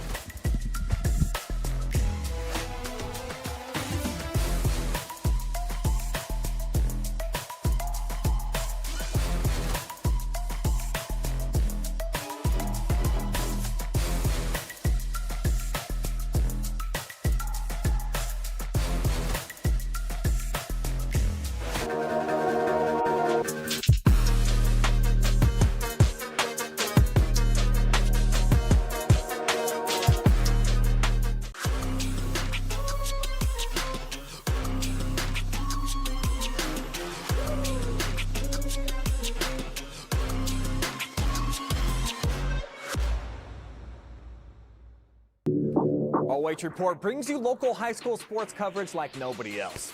In football, basketball, baseball, volleyball, softball, soccer, wrestling, track and field. If it's happening in our area, we're streaming it.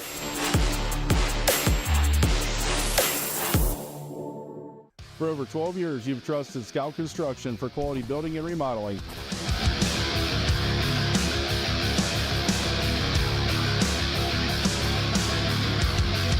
Now we're proud to offer expert excavation services to start your project off right.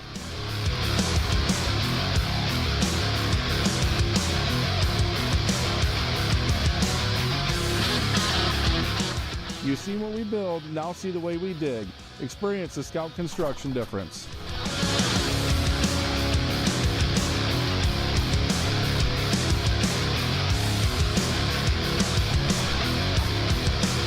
Call or email us today for a free quote and let us break ground together.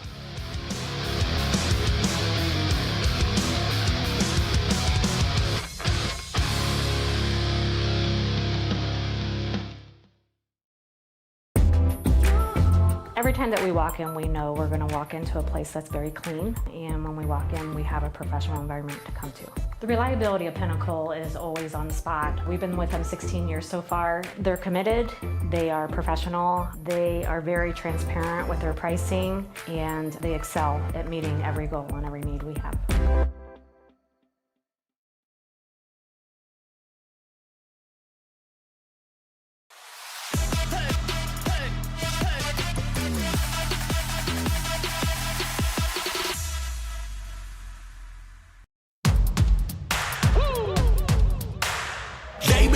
On me, think it's time to wake 'em up.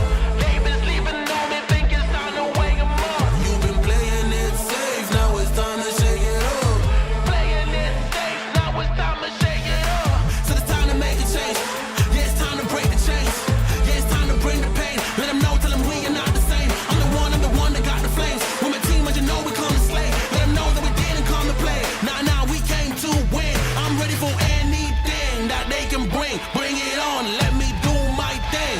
I'm a giant, they can move the king. If you never risk it, then you never know. If it's holding you back, you gotta let it go.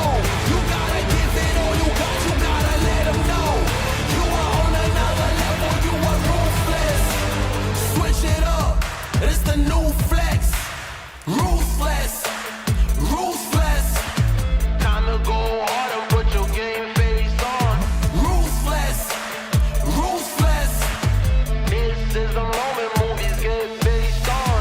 This is the moment movies get based on. Fire in the bones, watch me fire up the songs. Let it burn 'em, burn 'em, burn 'em. Got the fire in the bones. Our desires, they become who we are. We go hard, giving up, no we're not. Yeah, the first step is showing up. Now The North Central Ohio Football Coaches Association All-Star Game, brought to you by Global Energy Partners, helping communities with exceptional work while utilizing local businesses. By Andy Bauer, Edward Jones Financial Advisor. Whether you're planning for retirement, saving for college, grandchildren, or just trying to protect the financial future of the ones you care about most, Andy can develop specific strategies to help you achieve your goals. the Northmor Athletic Boosters. Northmor Athletic Boosters raise funds to support their Golden Knights student athletes, coaches, and the community. Go Knights. By Pinnacle Building Services. Elevate your professional space with tailored cleaning solutions that promise unmatched quality and reliability. And by Scout Construction. With more than a decade of business, you can trust Scout Construction with your roofing and siding needs. Call Scout Construction for more information at 419-989-7240. We'll take another commercial break and we'll bring you back to the Valley where the South squad is beating up on the North squad 20-0 here on this Friday the 13th. Don't get too scared.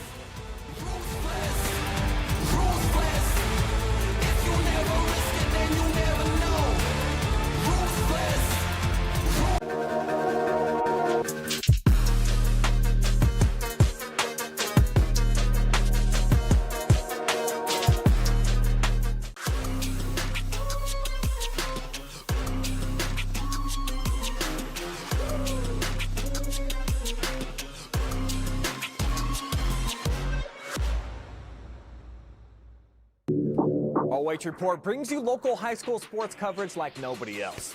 In football, basketball, baseball, volleyball, softball, soccer, wrestling, track and field. If it's happening in our area, we're streaming it.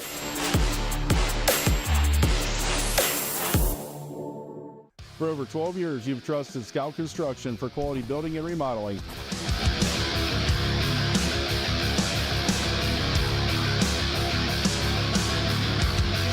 Now we're proud to offer expert excavation services to start your project off right.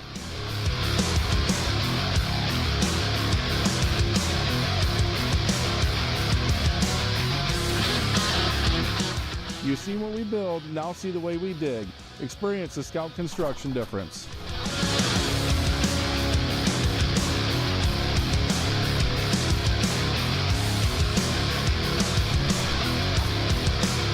Call or email us today for a free quote and let us break ground together.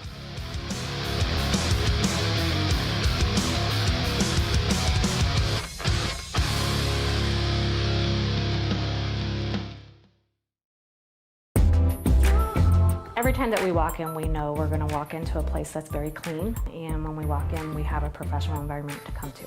The reliability of Pinnacle is always on the spot. We've been with them 16 years so far. They're committed, they are professional, they are very transparent with their pricing, and they excel at meeting every goal and every need we have.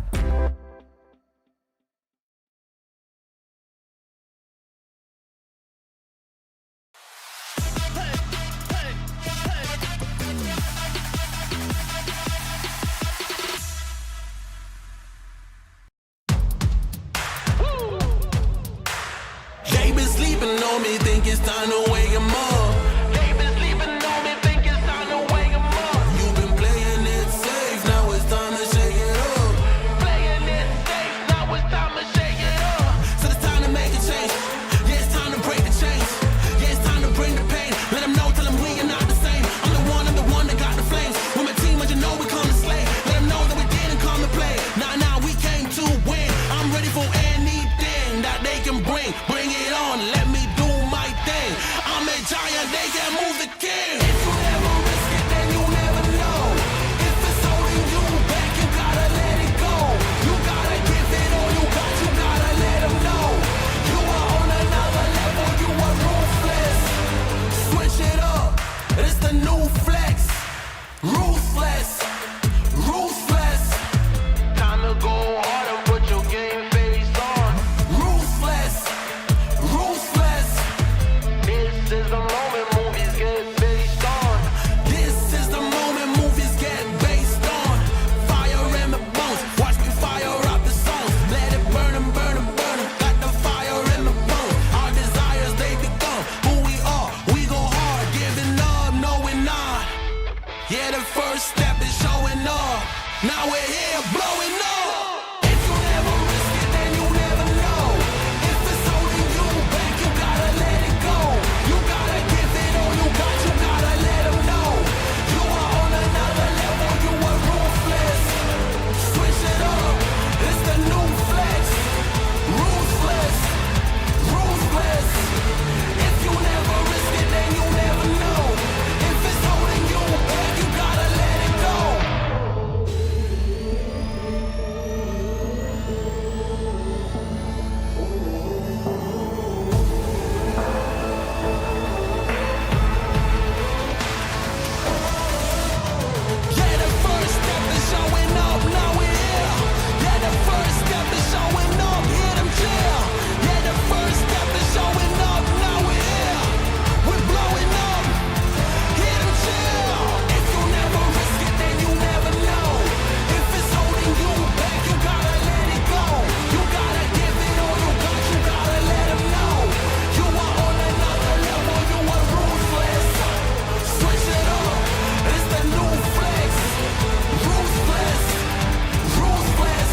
Welcome back, football fans, to the Valley, Clear Fork High School for the North Central Ohio Football Coaches Association All-Star Game.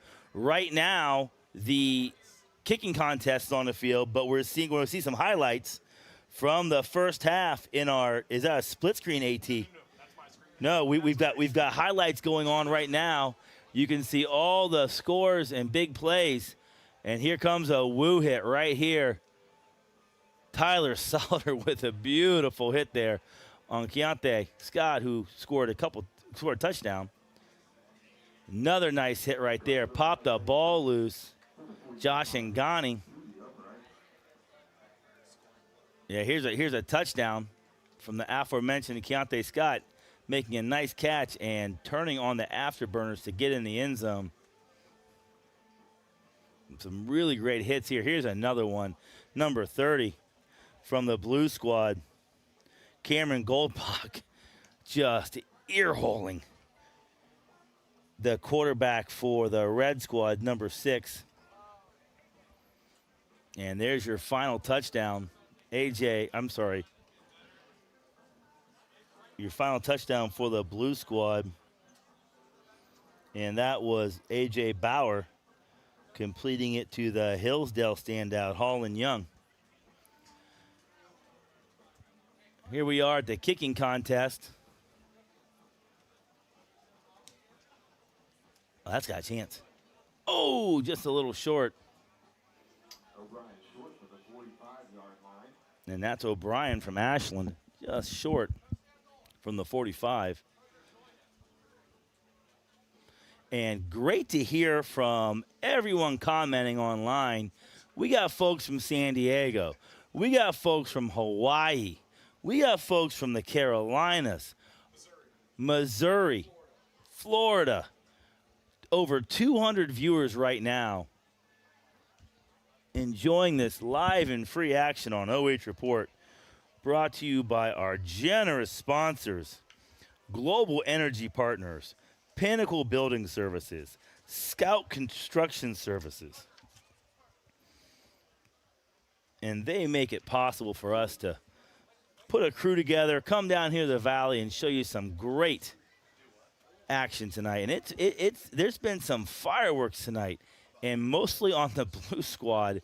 The offense, at first was big play, and then they put together a couple really nice drives, forced a 4th down late in the second quarter, then blocked the punt, got a short field, and put the dagger in the red team.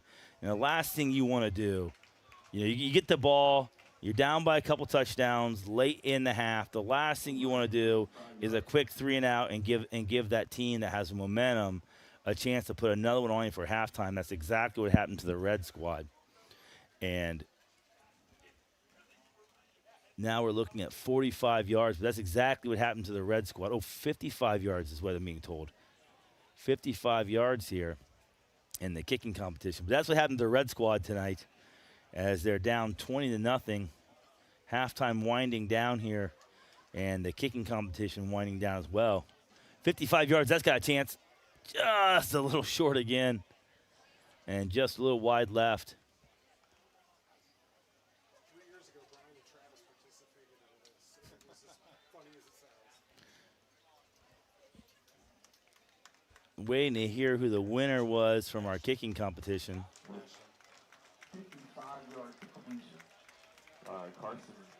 Carson O'Brien with a 55-yarder to bring it home for the Arrows.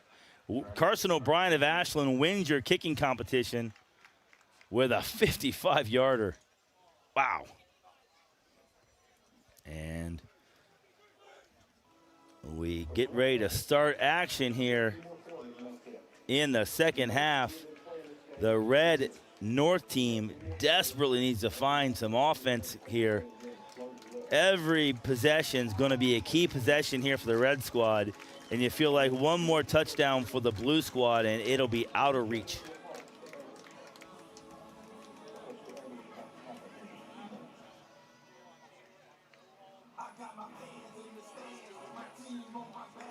Number 10 from Monroeville, Evan Benfer, for the Red Squad, the quarterback, 5'11", 155 Heidelberg commit. Wants to play slot receiver at Heidelberg, but he has been Mr. Everything for the Red Squad on offense.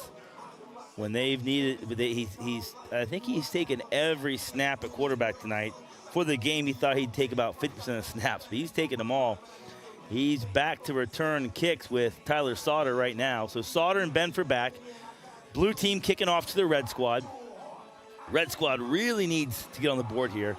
The biggest change from previous years in this game, kickoffs are live, which I love. If we want to play football, let's play football. Kickoff is one of the most exciting plays in the game. Let's go play football. Second half, here we go. A.J. Bauer toes the football. Taken by Sauter, number 5. And Sauter with a cutback. Makes a man miss. Some big hits going on out there. Oh, my God. Somebody needs some ankles. And Sauter with a nice return out to the 25. Let's see the cutback he makes right here. And freezes some guys, finds a lane, few extra yards. And the Red North squad is in business around the 23-yard line. The blue linebackers have been playing with their ears pinned back and getting downhill quick. 81, Caleb Lucas, and 18, Maurice Bradley Jr. have made some nice plays. I'm sorry, they're defensive ends, making some nice plays. Benford with the ball, looking deep. Well covered. He's trying to find Sauter deep, but beautiful coverage on that play by number 7, Lucas Foy. Great coverage. Lucas Foy playing the ball the whole way. Saw Sauter running the deep route. Played in front of him. That's exactly how you play that ball if you're Lucas Foy. Really well done.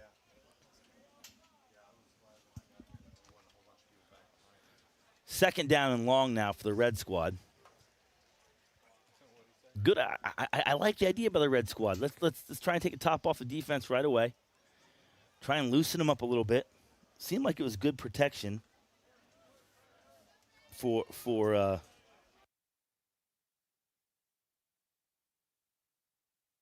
looked like it was good protection. And that time Benford takes it out of bounds. Boy, there's some hitting going on down there. And it's well into the out of bounds.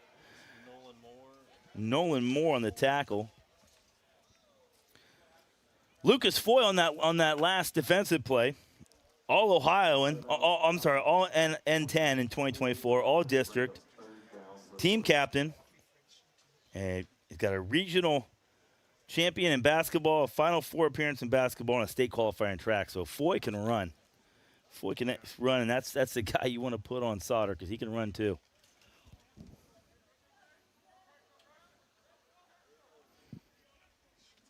Third and long now for the Red Squad. Benford with the ball. Oh, and it just overshoots his man. Had Sauter, but just overshot him a little bit, and we're fourth down for the Red Squad, and the punting situation for the Red Squad has been precarious, to say the least. Precarious. Red really needs to get this thing blocked up, and if you're blocking, you want to find number 30 as Goldbach comes on the field. He's had some big plays from that defensive line spot. Let's see how the blue team plays this punt. Benford to punt. Clean snap this time. Clean punt by Benford. Nice punt. Fielded by Keontae Scott. Makes a man miss. Oh, made Sauter miss. Downfield, but drugged down from behind by number 22 of the red team. That's Gavin Hoffman. Gavin bailing out his teammate there. But not before Keontae Scott can have a nice return. Setting up the blue team. Looks like they're going to spot this thing. Oh, we got some hankies on the field. Another holding. We're going to walk it back. No. I'm sorry. We're going to have punting the red team or blue team. I haven't seen a signal yet. Hold. Oh, blocking the back. Blocking the back, blue team. That's going to move them back 10 yards. So what looked like excellent field position for the blue team turns into just solid field position. So even after that block in the back, the blue team has the ball. 1st and 10 on the 41-yard line. A.J. Bauer in at quarterback, 2 receivers to the left, 2 receivers to the right, single back in the backfield. And he's looking to pass. And he wants to go deep again. Jump ball. Oh! Boy, that could have been picked off. He was looking for Holland Young. The ball batted down by number 9, Joseph Koski. Boy, I thought Koski could have picked that one off. I think he thought Young was going to have a better play on the ball, and he was just trying to go up and swipe it out of Young's hand. Young kind of misplayed it, and Koski would like to have that one back, I think. And now we're 2nd down and 10 for the blue team. Bauer stays in at quarterback. Niederhaus, the single back. Handoff to Niederhaus. Stretch play left. Quickly stopped, though. Gavin Hoffman in on that play. Smith on that play as well. And, of course, Tristan Nicoli as well on that play. The interior of that red team, that interior line has really played well tonight. They've kept that red team in the game. 3rd and long now. Red team desperately needs to stop here. Bauer with the ball, looks deep, throws it up. No, don't call. No, I don't like that flag. Don't say pass interference. I think he's playing the ball the whole way. He's playing the ball the whole way. Let's see the interview here. People says he's got him hooked. Oh, he might have him hooked a little bit. But I always root for the defensive backs. I'm a defensive guy. Well, I'm going to side for the defensive backs. I'm going to say he was just playing the ball. Watching the eyes and playing the ball. That's what we're saying. And nice pass breakup. Didn't get a number on that defensive back on that pass breakup, but nice pass breakup. And if it was a little bit of interference, so what? Number 4 for the red squad. That's Ngani of Ashland. And they force a 3-and-out punt. So red team taking back over, and your returners all night have been 5 Sauter and Benfer. Number 10, Benfer number 10, 5 Sauter. Vickers back to punt. Great protection by that blue squad. Sauter camps out underneath it, lets it hit, going to let it bounce, and so no, he touched it. Oh, I'm surprised Sauter made that mistake. Oh, Sauter, I think he touched it. We'll see what the referees say. They bail Sauter out. They are. Sauter's going to say he didn't touch it. Oh, the fans don't like it. Let's see the replay. Oh, yeah, I think he touched it. Oh, the referees bail him out. And we're 1st and 10 red squad after 2 very advantageous, shall we say, no calls for the red squad. Benfer, quarterback, takes the snap. He hands off to number 30. Colton Whitman of Mapleton bowls ahead for a couple yards. Whitman listed at 5'9", 205. Able to pick up some hard-earned yards there, but those defensive ends for the blue squad, extremely talented. Maurice Bradley Jr. of Mansfield Sr. being one of those guys. Here we go, 2nd and 7, let's call it. Benford with the ball, handoff again to Whitman, and met in the hole behind the line of scrimmage, really. Let's get a number on that guy. That was a beautiful hit. Oh, we got 32 for the blue squad. Colton Long of Elgin with a really nice play from his interior defensive line position. They credited Byers that stop, but it was not. It was 32. Colton Long. Colton listed nose guard, tight end, defensive end, outside linebacker, and defensive tackle, and fullback. He does it all. 3rd and long for the red squad.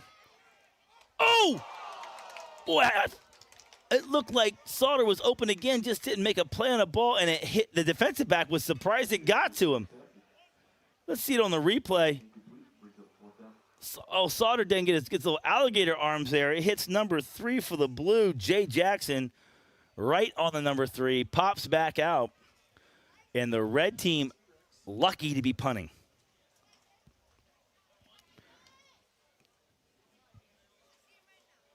Keontae Scott back to receive. Benford to punt. Benford's done it all. Benford's going to need an ice bath, man, after this game. He's done it all. Good punt by Benford. Fielded by Scott. Makes the man miss again. Up the sidelines. Almost breaks the tackle, but pulled down by number 23, Jacob Green of Bucyrus. But not before Benford can get all the way back. And we've got more Hankies on the field. Let's see what they're going to call here. I can't see the action, but we've got 2 flags. That typically means things are getting a little chippy.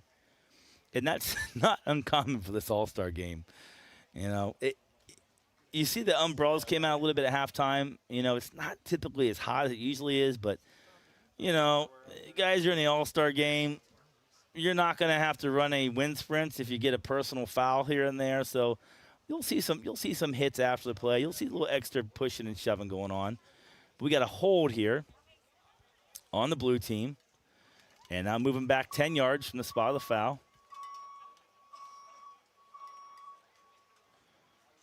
And we'll see where they spot the ball. And it, once again, even after a penalty, blue squad set up in really good field position at the 49-yard line.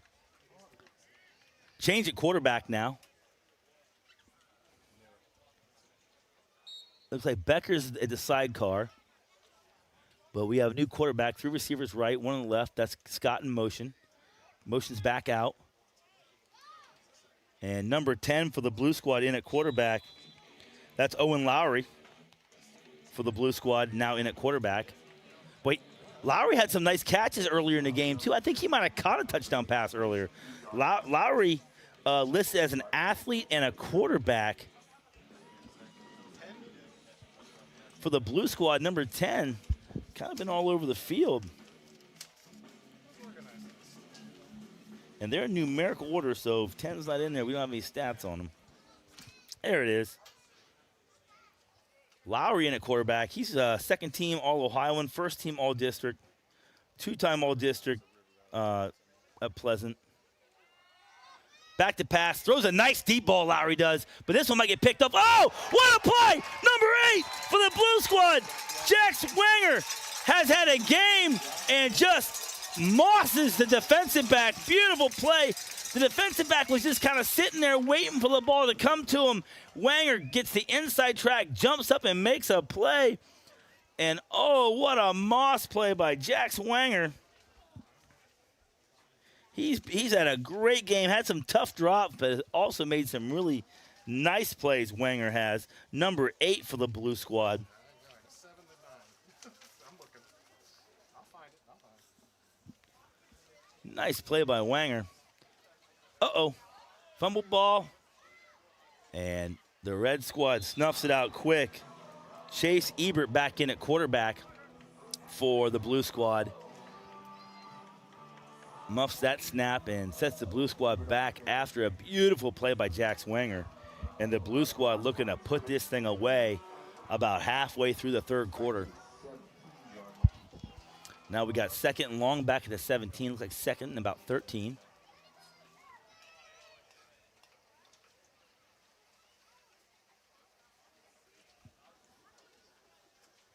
Adam Roth from St. Paul rotates it on defense. Number 6, Chase Ebert at quarterback. Got two backs, one to his right, one to his left. 2 receivers, one tight end H-back spot.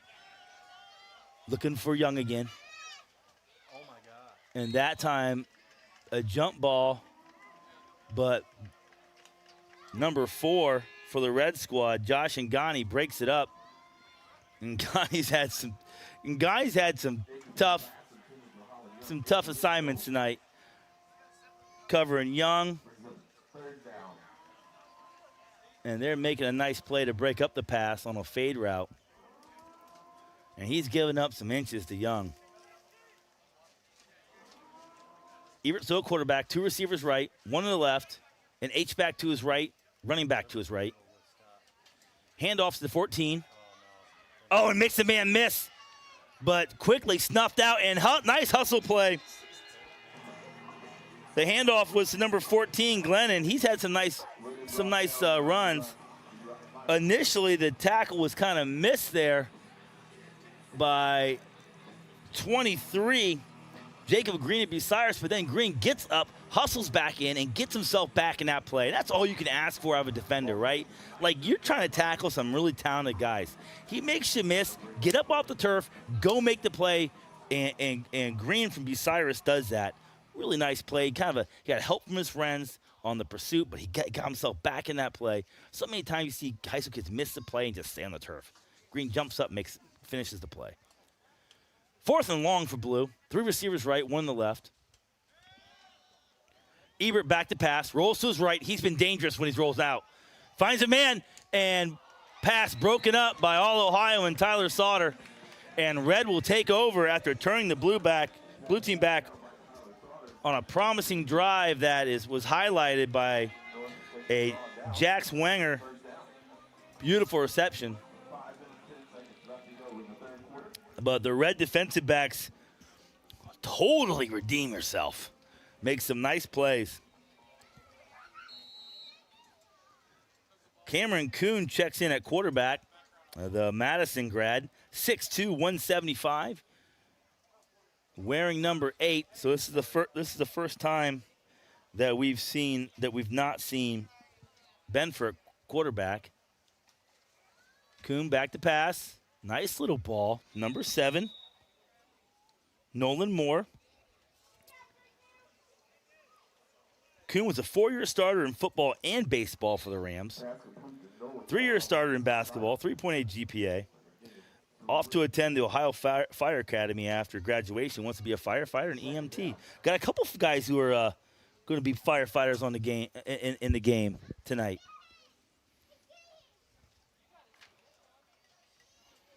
Kuhn stays at quarterback. Benford getting some much deserved rest. 2 receivers to his left, 1 to his right, single back set. Handoff up the middle and snuffed out immediately. Let's see who's in on that tackle. 56. Oh, yeah, 56 for the Blue squad. That would be Ryan Lowry from Northmor blowing that play up. That's what they used to call back in the day a lookout block. You see the offensive lineman missed the block and just had to yell, "Look out!" Lowry, all Central District special mention, 2nd team all KMAC offensive line, but my man making a play on the defensive line right there. Now 3 receivers to the left, running back to the left for Kuhn, rolls to his left and just fires just a bit short of Sauter. That'll bring up 4th and 10. Obvious punting situation here for Red. That's a tough ask. Roll to your left and throw that deep out to your left. That's a tough ball to throw. And skips it to Sauter. Benford back in to punt. And they've come after him more than once tonight. I think they're going to come after him again. Keontae Scott back to return the punt. He's had some nice punt returns. He's almost gotten loose a couple times. Benford gets away. Beautiful punt. Scott camps out underneath it, comes up, catches it, makes a man miss again. But this time the Red squad's all over him. And it looks like the ball's on the ground. We got a marker in, pulling bodies up. Can't see who has the ball just yet. Blue retains possession.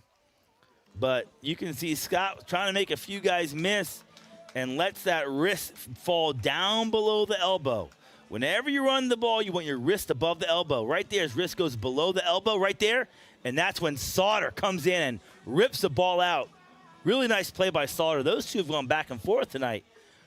Scott and Sauter making nice plays on each other, so good football right there.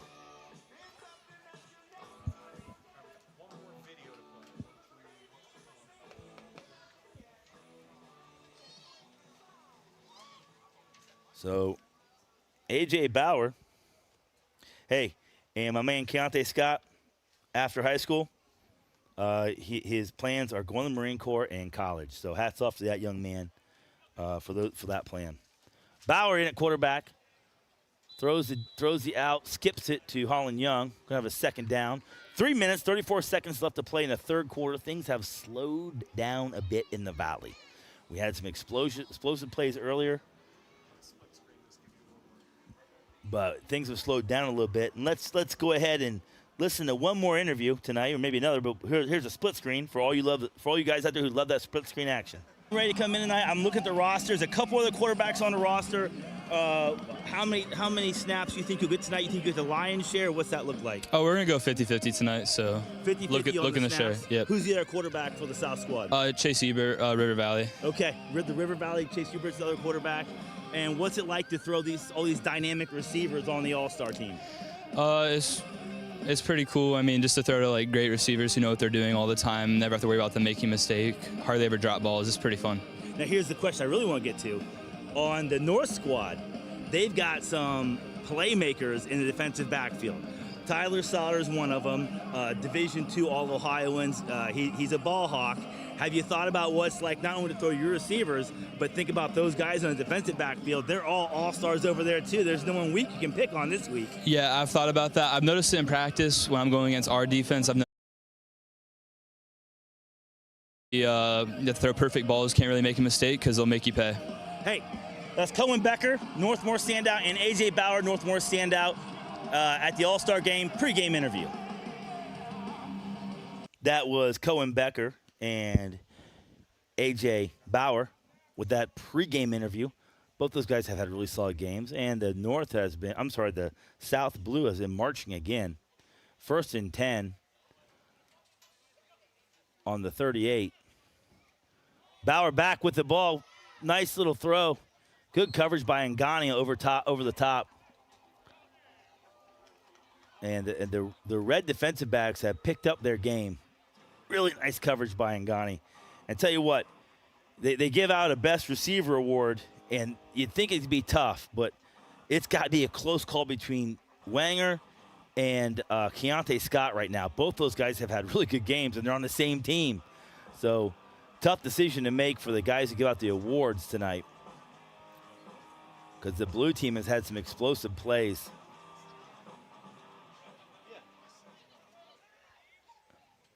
Bauer quarterback, to receive. Oh, fumble. Loose ball. Bauer picks it up, but he's in trouble. Escapes one, but doesn't escape the next man. And that is number 60 for the red squad, Joey Eisenhart, hustling in and making a huge sack on A.J. Bauer. And Eisenhart, known for his hustle plays on the arrows. Watch that kid make plays like that for 3 years. First team, Eisenhart was first team All-OCC this year. 2-time Defensive Lineman of the Year for Ashland High School. And just really hustles everywhere. Every time he's on the field, you get everything out of Joey Eisenhart. 3rd and a country mile now for the blue squad. Throwing it up for Holland Young. And Young hauls it in front of number 9 for the red squad, Joseph Koski. But great route by Holland Young. Boy, well, I've seen him do this more than once his senior year. Little double move, gets body position, and holds on to the football. Boy, these South Blue receivers have had a game. Tall, physical, great route runners. Holland Young listed as 6'1", 175. Plays bigger than that. Handoff to 14. Nice tackle by Ngani, and we have another flag. Number 14, Glennon on the carry. Ngani on the tackle. We have a flag.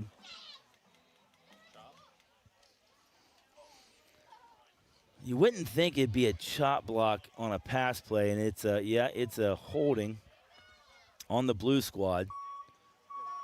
And they've had some promising drives snuffed out by a few miscues and penalties, and the blue squad have made their hay on the big play, so to speak. with long touchdown passes, accounting for 2 of their 3 touchdowns. Bauer stays in at quarterback. 2 receivers right, 2 receivers left. Back in the sidecar, throwing it deep. Oh, his receiver fell down. And I think he might have seen his receiver fall and just thrown it out of bounds. Great play if he did by Bauer. Can't tell, but his receivers, you can tell, have fallen down, and yet wisely chucks it out of bounds. Got a 2nd and about 20. Yeah, they're calling it 2nd and 20 on the scoreboard.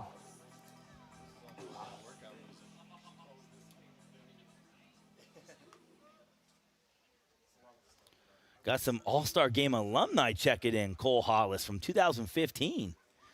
Bauer back with the ball. Gets flushed to his right. Red loses contain a little bit. Bauer's got a man open. And there's your big play again. Bauer to number 10, Owen Lowry. Owen Lowry has been everywhere tonight. He's having a huge game. Lowry is from Pleasant. And your red team, you just cannot lose contain on any of these quarterbacks, because if they can find some more time and they let the receivers run around and play a little backyard football, they'll find someone open, and that makes the score 26-0. The blue quarterbacks, if they get loose, they'll find someone open. And the South Blue open but commanding lead. Now we got a little motion, false start on the blue squad. They'll back it up. Penalties have not hampered the blue squad as much as you'd think. They've got quite a few penalty yards. I don't have the official stats in front of me, but they've got quite a few penalty yards against them tonight. 2 penalties on punts. We've seen some holdings on some big plays. Right there's a false start. But the kick is up, and the kick is good. That's A.J. Bauer on the PAT. And that makes it blue South squad 26, the red North squad 0. And now if you're the red North squad, 49 seconds left to go in the third quarter. You got to play for pride right here, man. You got to play for North pride. We got to get something on the board, fellas.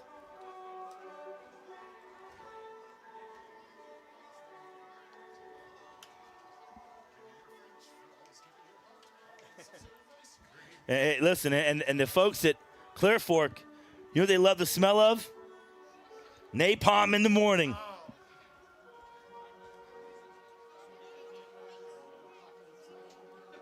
Got some great music played over the PA. I don't know if we're picking that up on the broadcast or not. At least this isn't copyrighted. Yeah, there we go. This is not copyrighted anymore. We're not getting kicked off the air. 49 seconds to go in the third quarter. So I'm being told by Adam Thompson, the music guy from Lucas, is the one playing the music over the PA tonight, doing a fantastic job keeping the crowd entertained. Doing a very entertaining football game, but the music has been on point. So the red North squad takes over, 1st and 10 from the 25 after that touchback. See some umbrellas out down there. It's spitting a little rain, which is, you know, you're not going to hate a little rain in a June football game on turf, because I've been here and I've been on other turf fields where it's been sunny all day, and it's slightly cooler than the surface of the sun, even hours after sundown. So that rain came in, cooled things down, made it a real nice, comfortable night. Kuhn still in at quarterback, hands off to number 7, who reverses his field and gets a little bit of a corner. Nice run. Big hit. Lucas Foy of Colonel Crawford with the handoff. Reverses his field. Able to pick up some nice yardage, but gets cracked out of bounds.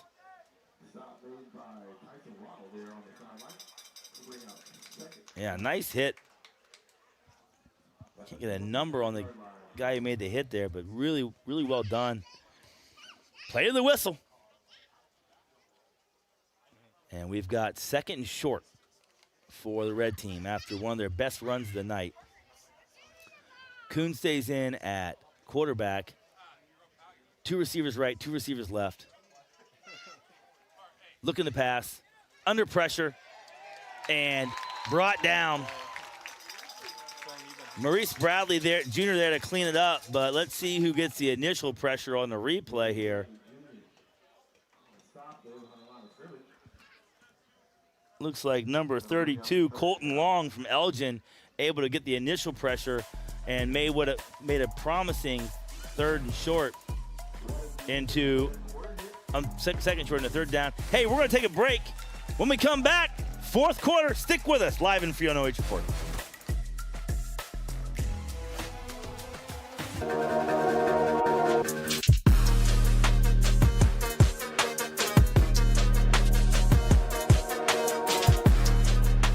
I didn't think our staff would even notice that we switched cleaning companies, but they did right away. They noticed that the office was cleaner, that things were bright, more vibrant, and that created a more positive working environment for us. There's always a potential to spread illness if our building isn't as clean as it possibly could be. Having Pinnacle in our building to make sure that it's as clean and safe and healthy as it can be helps us take the best care of our patients. It's family owned and operated, they're local, which means a lot to us.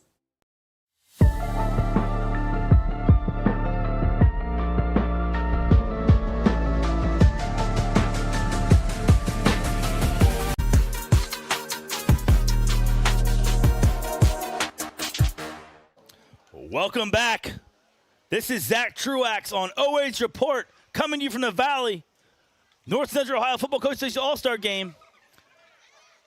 Oh, beautiful catch by Sauter over the middle. The North squad's been looking for that play all game. They finally get it. Great coverage, but Sauter able to wrangle it in on a beautiful pass from Cameron Kuhn. Kuhn puts it right where it needs to be. Sauter, nice catch.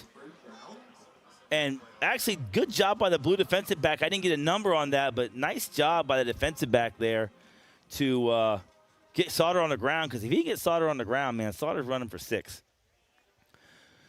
2 receivers right, 2 receivers left for Kuhn. Single back set. That's a snap. Surveys.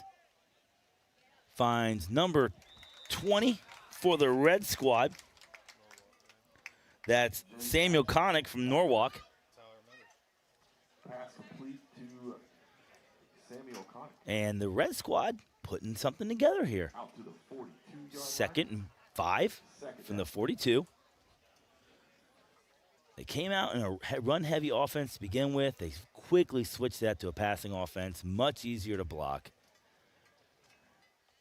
Opportunities at big plays. Kuhn with the ball, surveys, throws it complete again to number 7, Lucas Foy, breaks a tackle. Foy's having a nice game.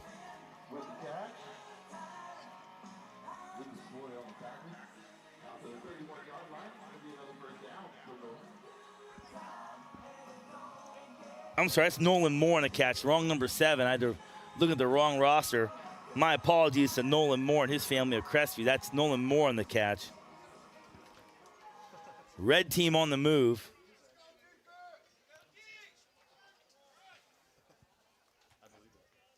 Two receivers to the left, 2 to the right, single back set. Moore in motion. Looking for Moore. Oh, just off his fingertips. Boy, he had a chance there. Moore had a chance to make a play if he's able to bring that one in. And we've seen that play a couple times now from both teams where they put a man in motion and running behind 2 go routes on a little short route there. And just off his fingertips.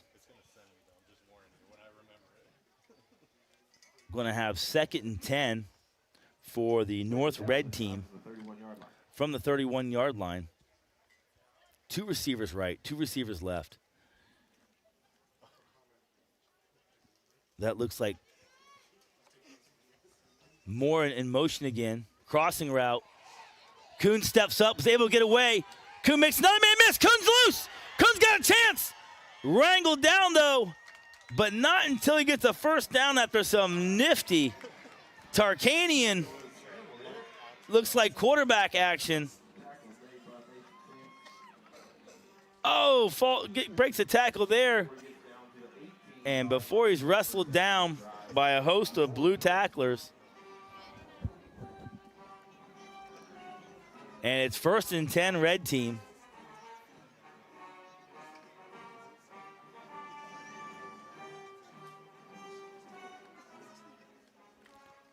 Kuhn remains in at quarterback. Kuhn's been very effective this last quarter and a half of football. 2 receivers right, 2 receivers left, single back in the sidecar. Kuhn calls the ball. Got a man again. That's a touchdown. And that's a touchdown. Let's see. And Tyler Sauter on the reception for the red team. And the red team is on the board. Cameron Kuhn comes in and really does a nice job for the red squad at quarterback, taking them right down the field on, even though the red team's losing, they're one of the best drives of the game for either team. Sauter with 2 really nice catches on that drive. And the clock is still running because it's running clock. Called him short. They called him short? They called him short?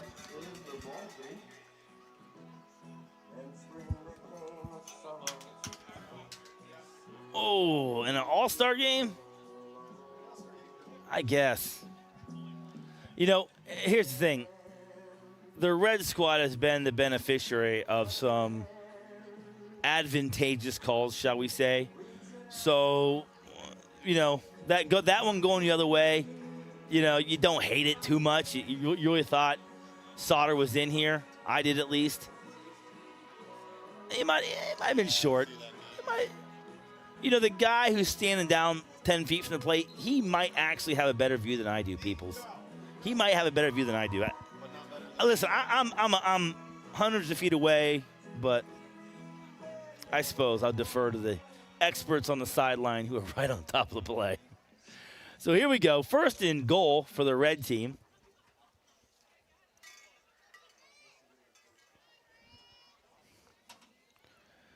Number 8, Cameron Kuhn of Madison, remains in the game at quarterback. He's been very effective. 30, Colton Whitman lined up in the backfield behind him. And inside route to Tyler Sauter for the touchdown. That one's no doubt. Sauter with a nice route, and Kuhn had a guy in his face right away. Boy, Kuhn able to step into a ball on that pass to get it completed. He didn't take anything off that, and he took a shot to the chop. So hats off to Kuhn. He's a tough kid. 8:52 left to go in the game. Red team has got themselves on the board in what's been a pretty entertaining game.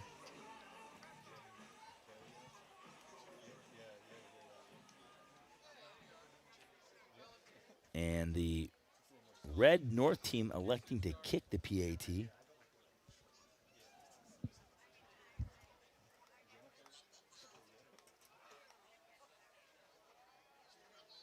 It is up, and it is good. No doubt about that one. Get a number on that kicker. 15 for the red team. 39. I'm sorry, 39 for the red team. My bad. 39 for the red team. Landon Stein of Monroeville with a no-doubter through the uprights. And the red team will kick off for the first time since the first kickoff of the game. And the blue South team has got some dudes back there that can return the football. Let's see what they do here. I got to imagine Keontae Scott's going back deep. He's had some nice punt returns.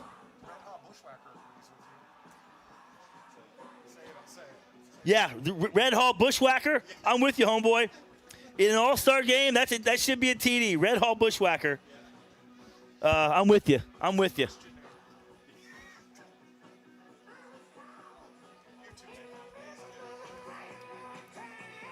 Love the comments. Keep them coming. Love to hear from everybody. If you're watching out there, shoot us a comment. We're having fun tonight in the Valley. on a very comfortable night. Bauer kicks it deep.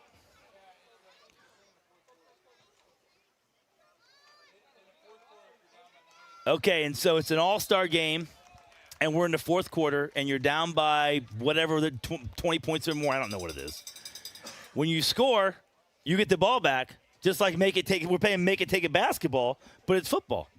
So bring on the red team offense again. Hey, you got like that. Score a touchdown, get the ball back. That makes it fun. So red team with the ball again on the 25-yard line. In case you were wondering if you had forgotten how football works, it's just that's a little wrinkle in the All-Star game. So 8:46 here to go in the fourth quarter. Red scores. They get the ball back because they're down by 20 points. And to the right, to the left, Kuhn remains at quarterback, and Kuhn throwing a nice football to number 7 again. Nolan Moore on that catch. Nolan Moore on the carry for the North. And the blue defensive backs playing a little bit soft coverage. They're in man. Man coverage is mandatory in this game. They're in man coverage. So playing a little soft. Don't want to give the home run ball. Cameron Kuhn more than happy to take what the defense gives them with still 8 minutes, 18 seconds left. And why not take what the defense gives you, have a methodical drive? Because when you score, if they score again, they get the ball back. We'll see. We'll see. Again, 2 receivers right, 2 receivers left. Kuhn in at quarterback, single back behind him in a pistol. Kuhn surveys, under pressure, steps up, throws into coverage. Oh. And number 4 for the blue team, Carson Trainer, he had a chance. Carson Trainer of Mount Gilead for the blue team. Number 4 had a chance. He makes a nice little play, defensive back, like I said, not allowing anything over the top. And Trainer checks out now. Carson Trainer, nice covers on that play.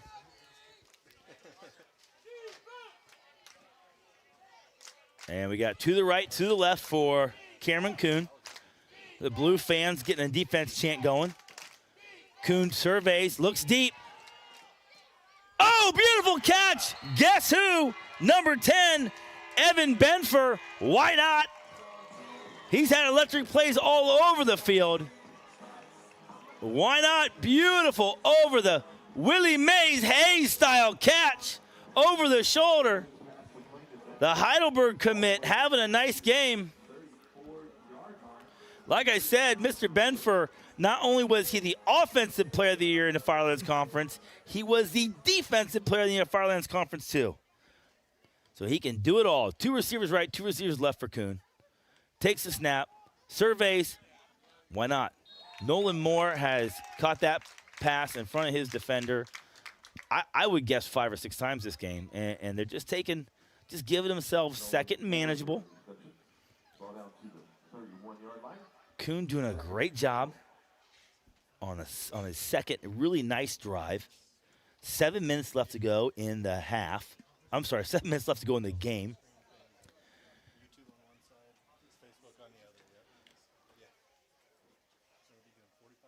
And Kuhn at quarterback, 2 receivers to his left, 2 receivers to his right. Running back in the pistol. That's Moore in motion. They're going to look for Moore on that little pass right there. There it is again. This time Moore wrangles it in down the sidelines and wrestles it out of bounds. And I don't know how you don't throw a flag there on a late hit. That was almost on the track. Either way, that play has been open. They've missed it a couple times. That time Moore pulls the ball in. Keontae Scott rips Moore down clearly out of bounds. Scott lucky not to get a half distance to the goal penalty there. And Scott comes out of the game. Coach is going to bring him on out for that. Have a talk with him. Let's not give him any more yards after a big play. But red team in business. Kuhn really having a nice game.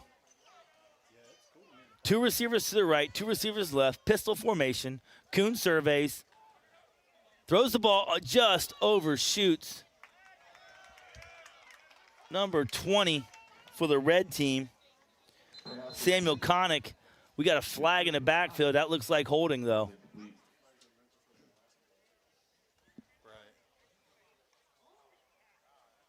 Roughing the passer. Is that what they called? I didn't see the end of the play, but that looked like roughing the passer. Yeah, and we're going to move half the distance to the goal.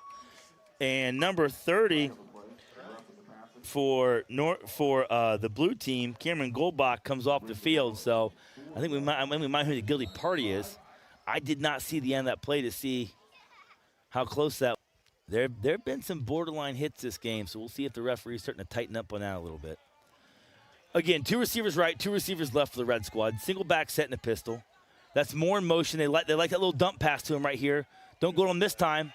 And that time across the middle to your man from Norwalk, number 20, Samuel Connick, and gets the red squad back on the board and making this thing look a little more respectable. With 6 minutes, 27 seconds left, Cameron Kuhn showing what he can do at quarterback. And I gotta think, Connick. I gotta think Samuel Connick. Thank you for correcting me on that. Number 20 from Norwalk on that touchdown. I gotta imagine the red coach is starting to second guess himself a little bit, because if you could have had Kuhn at quarterback all night and Benford in the slot, you could have had one more athlete on the field, so to speak, because Benford's been dynamic everywhere, but Kuhn has looked solid, very efficient at quarterback of Madison. 6 minutes, 27 seconds. Now let's see who kicks off to who. It's a question. Not quite sure. Who's kicking off to who now? Is it still make it, take it? With 6 minutes, 27 seconds left to go in the game, and the red squad scoring on back-to-back possessions. And it looks like this time, indeed, we're back to normal football rules. Red is kicking off to blue after scoring your second touchdown of the game. But tell you what, you're the red squad. You get a pick six here, or a fumble, or a scoop six, and this is a whole new ball game now. Especially if they get a defensive touchdown and kick the PAT. Ooh, then it gets interesting, because then it's 27-21, and that missed PAT gets real important for the blue squad. But if you're the blue squad right now, 6 minutes, 27 seconds left, I don't think you take your foot off the gas pedal. You keep doing what you've been doing. Chip away with short passes and take the top off the defense the first chance you get. And now red kicks off. Scott underneath it, over his head, rolls in the end zone for a touchback. I don't think I want to kick to Scott in that situation. I think I find number 13 and kick the other direction, because he's looked really good returning footballs tonight. Now blue takes over with the football. We'll see who they send out at quarterback. It's been Bauer, Ebert tonight. Bauer and Ebert getting a lot of the snaps at quarterback. Jax Wanger has looked dynamic at wide receiver, caught some huge footballs, 6'2", 185, had a few tough drops, but has made some nice plays. And it looks, in fact, like A.J. Bauer out there at quarterback again. Oh, I'm sorry, it's 6. Thank you, Jeremy, for correcting me on that. Slides down, number 6, that's Chase Ebert from River Valley. And Ebert's had a nice game too, and he's thrown some beautiful long passes that have, I think he completed maybe 1 or 2 and missed on a couple, but he throws a really nice long ball. You want that long pass, you want to kind of drop down on top of your receiver. That's the ball he throws. He wears number 6 for the blue squad. Ebert does. And he's got 2 receivers to his right, H-back to his right. He's going to hand it off to Niederhaus. Niederhaus pushes up to make it second and short. Oh, I'm sorry, third and short.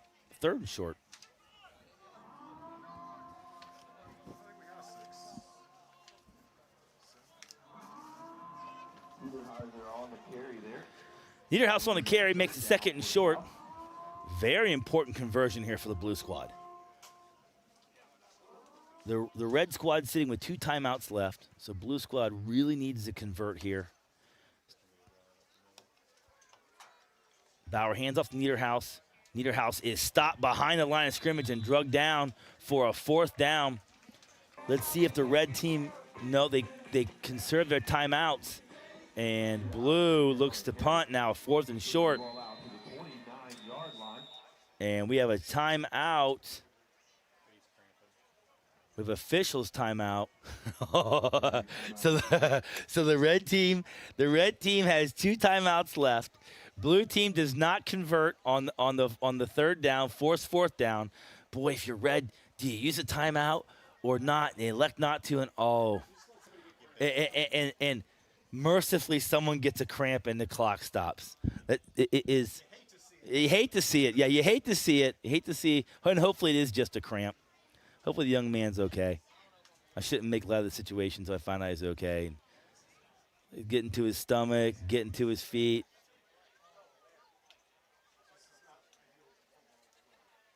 And it's hot out tonight. It's cooled off a little bit, but 67 for the red squad is down. Nope, not 67. Oh, I'm sorry, 67 degrees out tonight. You guys are throwing too many numbers at me. And 78 walks off. That's Cooper Smith. Walking off under his own power, thankfully. Let's just hope it's a cramp for Mr. Smith. And that had stopped the clock. Smith has been a all-star standout for the Arrows the last 3 years. 3-year varsity letter winner, defensive lineman of the year, scholar athlete, and he's second-team all-OCC, first-team all-district this year. So the Arrows defense is definitely going to miss both Smith and Eisenhart. Smith, Eisenhart, and Sauter, and Gavin Hoffman next year. Some big shoes to fill for the Arrows and Coach Valentine. Here we go. Blue squad going for it on 4th and short here. And no, they didn't wind the clock. The referee was calling to wind the clock. The referee wanted to wind the game clock. So what should happen right there, after an injury, the ball's set, and the referee wants to wind the game clock. And there the game clock goes. So if you're the blue squad, what you're going to do is you're going to let 30-some seconds roll off here and probably call timeout. I can't imagine they're going to run a play this deep in their territory on 4th down. So they're going to let the time run out. We see if we get a hard count right here. No one's really getting set, but they're reclaiming their time, so to speak, after that injury. Because if you're the blue squad, that's what you want to do. Now they come set. It looks like they're going to run a play. They might have jumped, and they did. Oh, and he had a guy, he had to play, but the offensive or the wide receiver might have jumped on the near side here. Yep.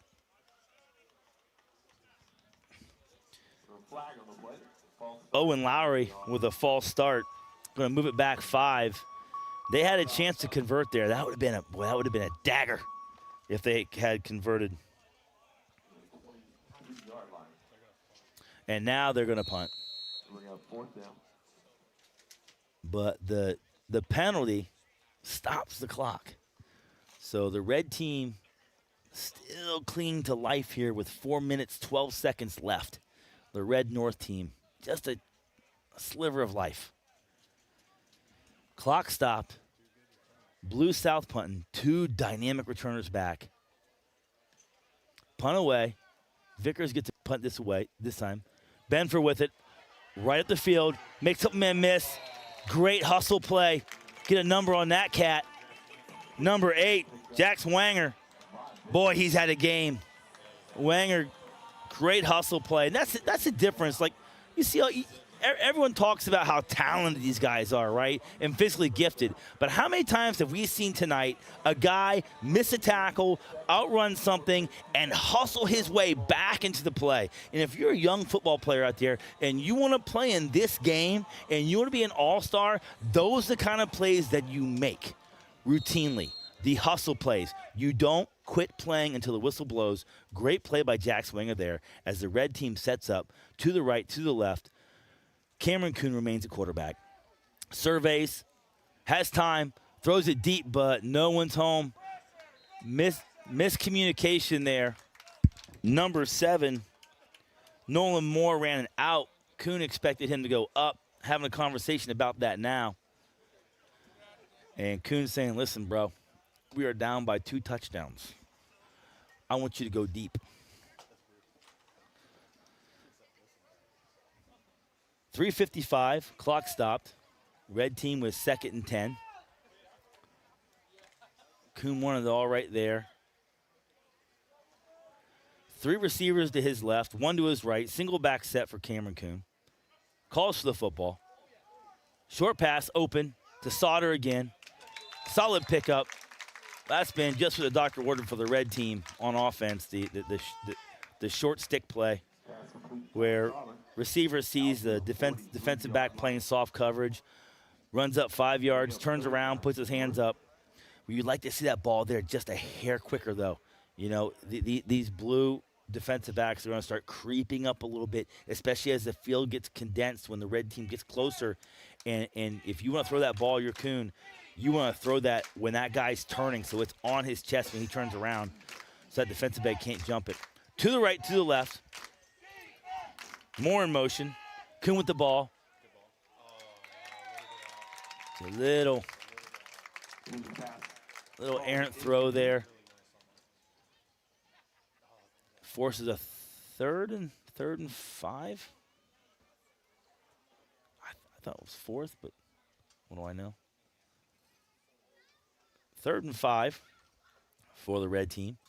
Kuhn has looked very good at quarterback. Yeah, they just changed it. So now it's 4th and 5.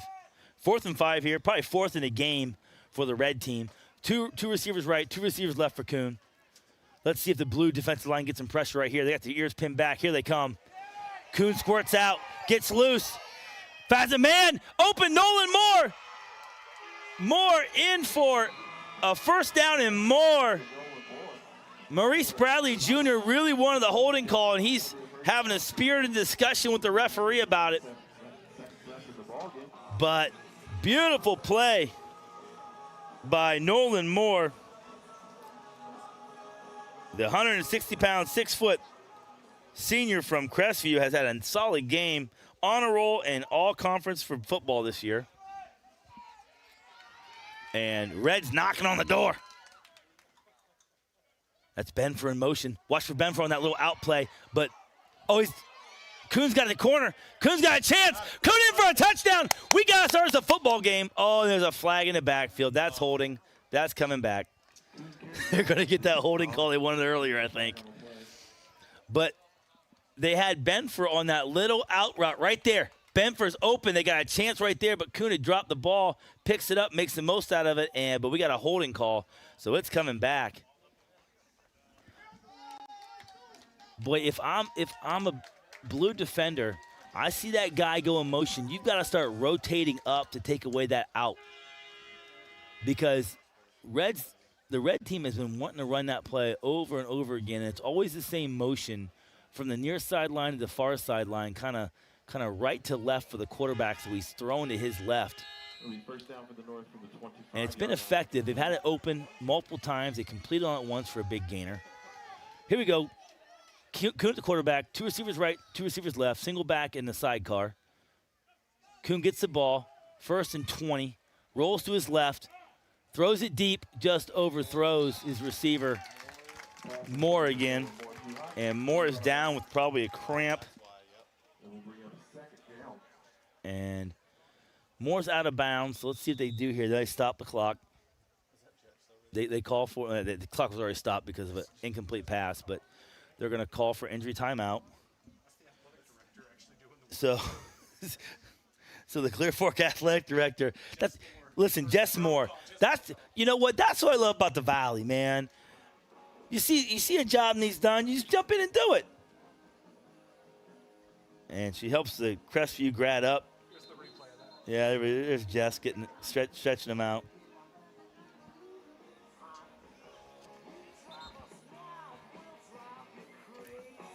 Kiss playing on the loudspeaker. What a fun night. What a fun June night. Enjoy some football, some good tunes, some big hits, beautiful plays. It's a highly entertaining game. Here we go.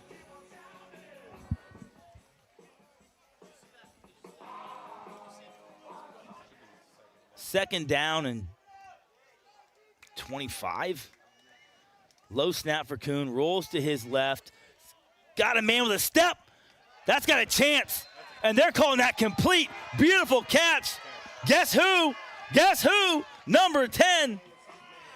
Evan Benfer again. Boy, the Heidelberg coaches, I hope they're tuning in and watching this because they're getting a playmaker. Benfer comes in 5'11", 155, and the toughest 155-pound kid on that field, I'm telling you right now, is Evan Benfer. Really impressed with the way he plays football. Ball skills are great, tough kid, does not give up on plays. Kuhn at quarterback. Benfer in the slot, checking the route with Kuhn. 2 receivers right, 2 receivers left. And we have a timeout, red. And that was their last timeout. Ouch. The coaches must not have liked what they saw there because they burned their last timeout with 2 minutes, 19 seconds left in the game on the 3-yard line. And we're going to do our last player spotlight during this timeout. So go ahead. There's Mason Sampson, all MOAC, all district, National Honor Society vice president.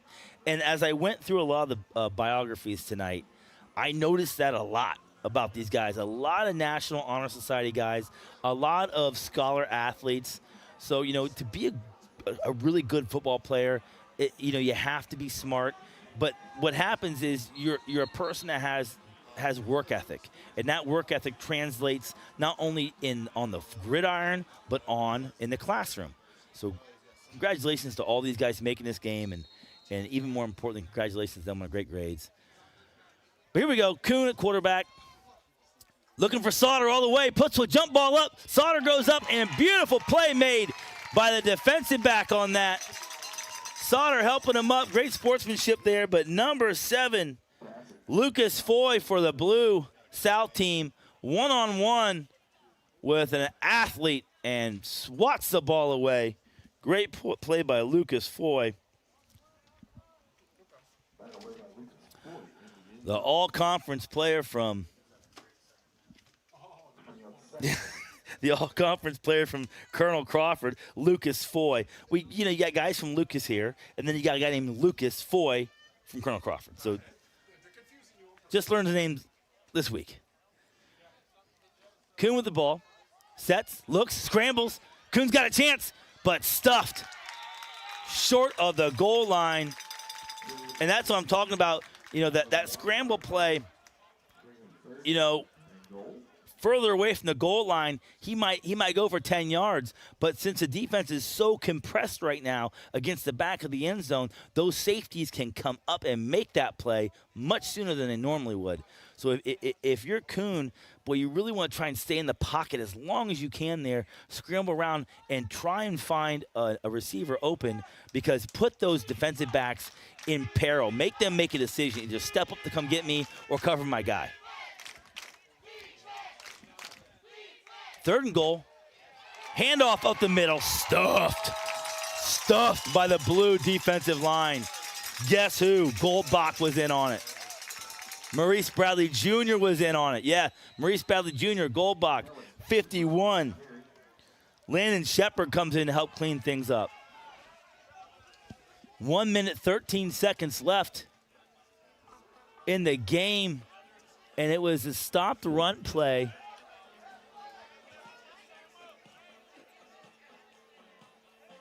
And I think I was watching the replay, so I missed what happened to action on the field, but I believe, nope.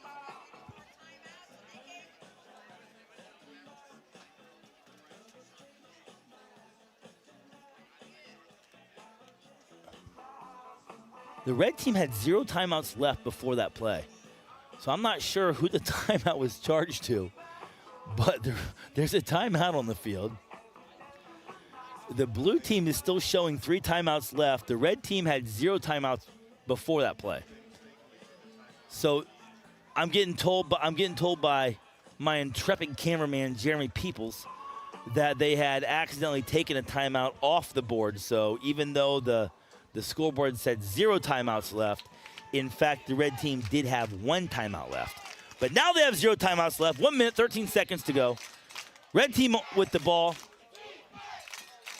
Looking for a touchdown. Throws the ball up again. A beautiful pick play. Nice pick play ran. And Benford with a touchdown. Let's get a replay of that. Really nicely designed play. Especially these guys just getting together. Watch the little pick that happens down here for Benford. Right there. Oh, just off camera, but you miss it. Number 5 for the red team, Tyler Sauter, throwing a little pick just like he would be in basketball. And it's 20-27 with 1 minute 7 left to go. The red team has clawed their way back into this thing. Kick it up, and kick is good. And here's the scenario I talked about earlier. It's 27-21. And that missed PAT by the blue team looming large now. 1 minute 7 seconds to go in the ballgame. Now, red has 0 timeouts left. So if you're the red team, I don't know if onside kicks. I don't know if onside kicks are allowed in an All-Star game. Now, they've been allowing live kickoffs this game, which is the first time I've seen that in this All-Star game, and I welcome that change. I think it's a great change. But are we allowing onside kicks? And that's probably a discussion that's going on right now.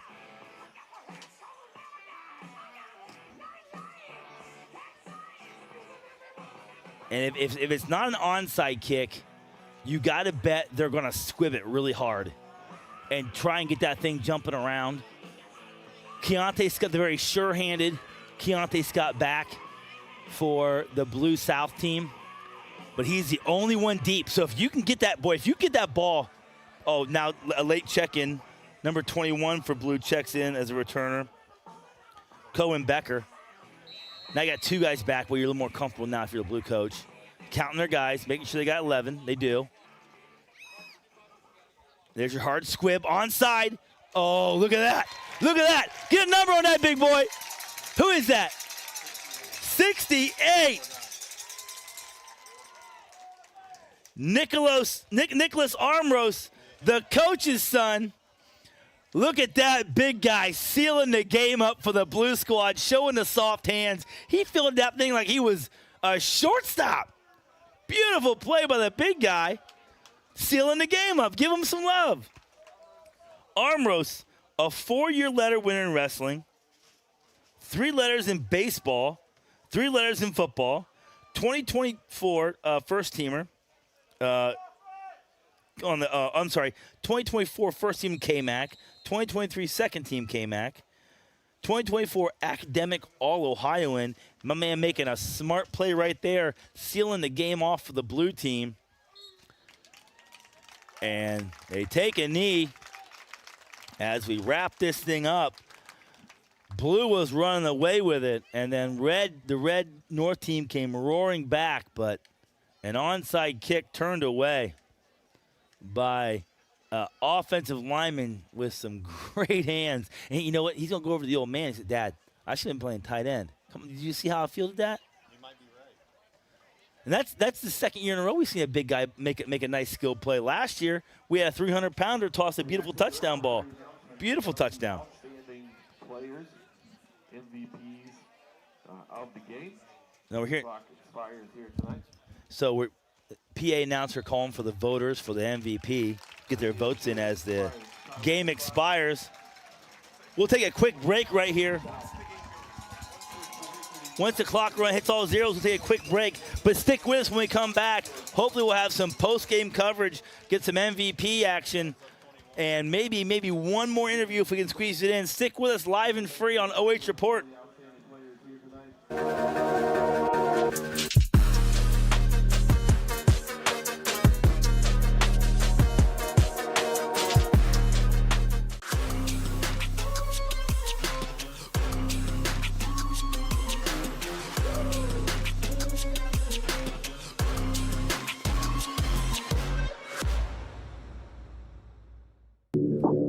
OH.REPORT brings you local high school sports coverage like nobody else. In football, basketball, baseball, volleyball, softball, soccer, wrestling, track and field. If it's happening in our area, we're streaming it.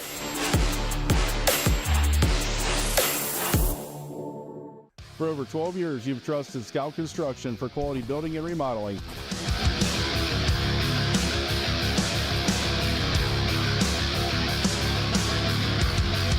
Now we're proud to offer expert excavation services to start your project off right.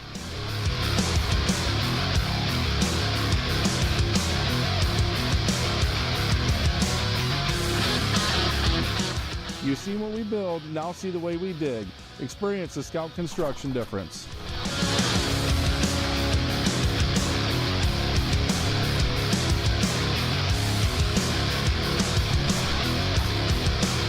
Call or email us today for a free quote and let us break ground together.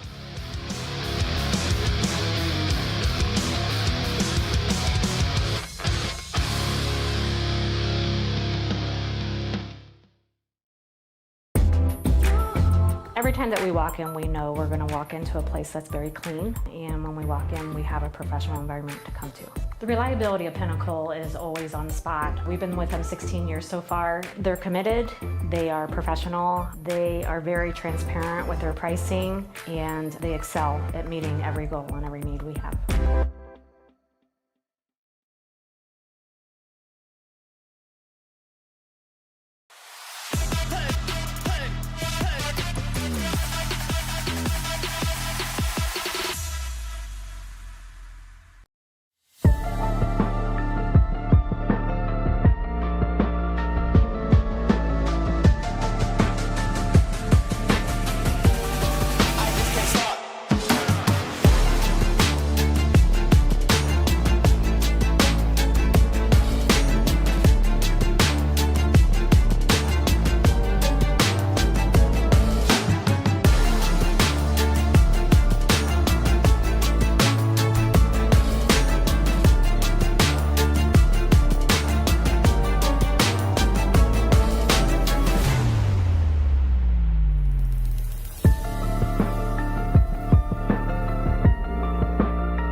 The NCOFCA All-Star Game was brought to you by Global Energy Partners, helping communities with exceptional work while utilizing local businesses. By Andy Bauer, Edward Jones Financial Advisor. Whether you're planning for retirement, saving for college, grandchildren, or just trying to protect the financial future of the ones you care about most, Andy can develop specific strategies to help you achieve your goals. Northmor Athletic Boosters. They raise funds to support their Golden Knight students, athletes, coaches, and community. Go Knights! Pinnacle Building Services. Elevate your professional space with tailored cleaning solutions that promise unmatched quality and reliability. And by Scout Construction. With more than a decade in business, you can trust Scout Construction with your roofing and siding needs. Call Scout Construction for more information. 419-989-7240. We will take a quick break, and when we come back, we will have your post-game and MVP interview from the North Central Ohio Football Coaches Association All-Star Game. What a mouthful.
Bring it on, let me do my thing. I'm a giant.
So we just finished up the North Central Ohio Football Coaches Association All-Star Game, and I'm standing with a couple of big dudes who had some big games. First, we'll start with Cameron Goldbach. Yeah, Goldbach. Cameron Goldbach of Northmor, defensive lineman of the game. You had some big hits, especially the one over here in the quarterback ear hold, and that was beautiful. That made my woo hit highlight.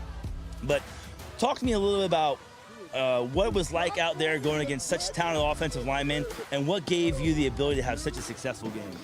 I mean, everyone's out here for a reason, and the reason that I had a successful game is the week of practice and just instantly binding with these boys. I mean, we came out connected. We practiced for 2 hours in the heat and sometimes in a little bit of chilly, but we all binded together, and I think we were all expecting each other to be there when it mattered the most. Now, defensive played great. Little special rules in an all-star game. They scored to get the ball back. They scored again. They had 3 touchdown drives in a row. Defense looked a little bit on their heels. What happened in those last 3 drives? Was it just fatigue, or did you think that the offense found something out? I think the offense found some out. They put a new quarterback in and put the old quarterback in at receiver. And I think we were getting fatigued. We didn't have a lot of depth at line. And I think we were playing some soft coverage. And I don't know. We still ended up coming out on top, though. Great game, Cameron. Let me switch over right here to number 71 from Marion Pleasant, Brady Henry. Brady got the offensive lineman player of the game. It's tough for some of the fans, the casual fans up there, to see what the game's like in the trenches. Take me through, what's that game like in the trenches against such talented defensive linemen? A lot of toughness, trying to be quicker than them, playing against some pretty good guys, just trying to outwit them. And you got the block for some very talented quarterbacks tonight. What was it like to know if I give these guys just a few minutes and these receivers down the field, because we saw some huge plays down the field. Take me through, what's that like as an offensive lineman? You finish the block, you see the ball go up and you get a touchdown. What's that like as an offensive lineman? It's great, just sitting back there, blocking as hard as I can, and then I look and I see it going far, and then it's a touchdown, and it's great. Just run down there and celebrate with them. Who's your toughest matchup tonight? Because you had some talented defensive linemen across from you all night. Who gave you the most fits? What was the biggest impression you got from those defensive linemen? All of them were pretty good, but number 60 was pretty tough, pretty quick. That's probably who gave me the most trouble, but all of them were pretty good. Nice. Now, you've had a special football journey ending in or your high school career ending and culminating in this all-star game. Give me a shout out. Who was special? What are some people that had a big impact on your career along the way? First off, my parents doing a whole lot for me, driving me everywhere. And then my guys back home at Pleasant, growing up with them, doing everything with them. That's Brady Henry. Big number 71 was the offensive lineman of the game. We'll switch back here to Cameron. Give me a shout out. Who is special to you? Who made a big difference for you in your football journey? I want to shout out God first, and then my girlfriend and my family who comes to every game, even when we went all the way to Newark and Westerville for our playoff run. So my parents and my girlfriend. Hey, this is Zack Truax on the OH Report, live and free, with your defensive player, defensive lineman of the game, offensive lineman of the game, Brady Henry. Great game, guys. We'll kick it right back up. Quick break, and when I come back, I'll wrap it up.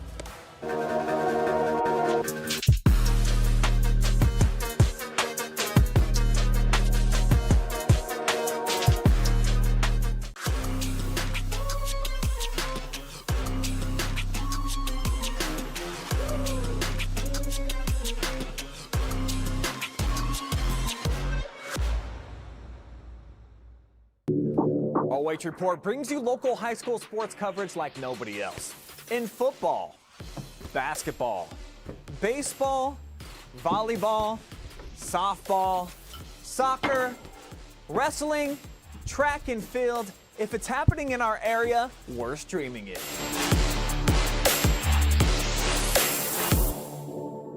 For over 12 years, you've trusted Scout Construction for quality building and remodeling.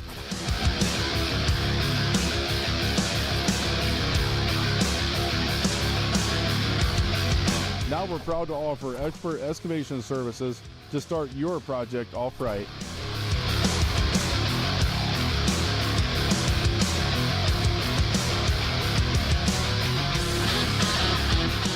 You see what we build, now see the way we dig.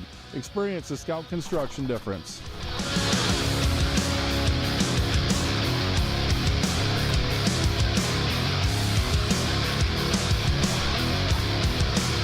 Call or email us today for a free quote and let us break ground together.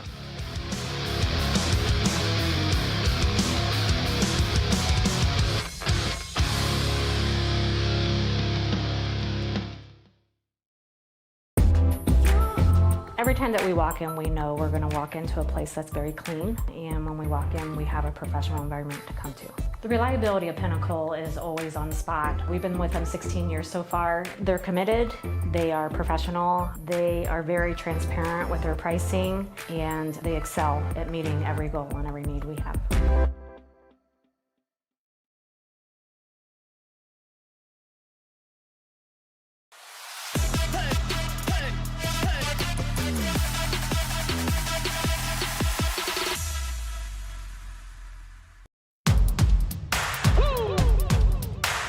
They been sleeping on me, think it's time to wake up. This is your Global Energy Partners post-game show. I'm Zack Truax. Jeremy Peoples on the camera. Adam Thompson was the man that made everything go. Highly entertaining game tonight.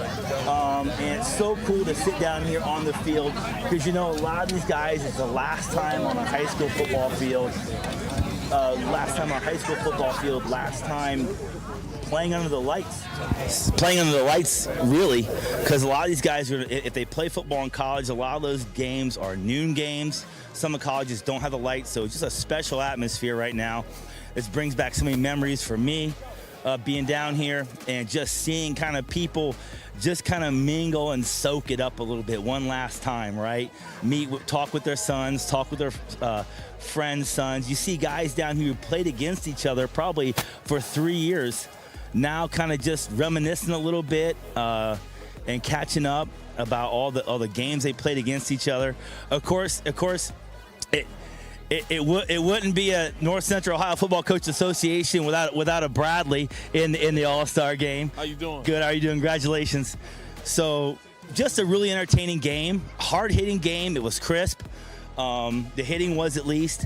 I kind of suspected the most rusty players would be the wide receivers, and we kind of saw that early with some drops that would normally be caught.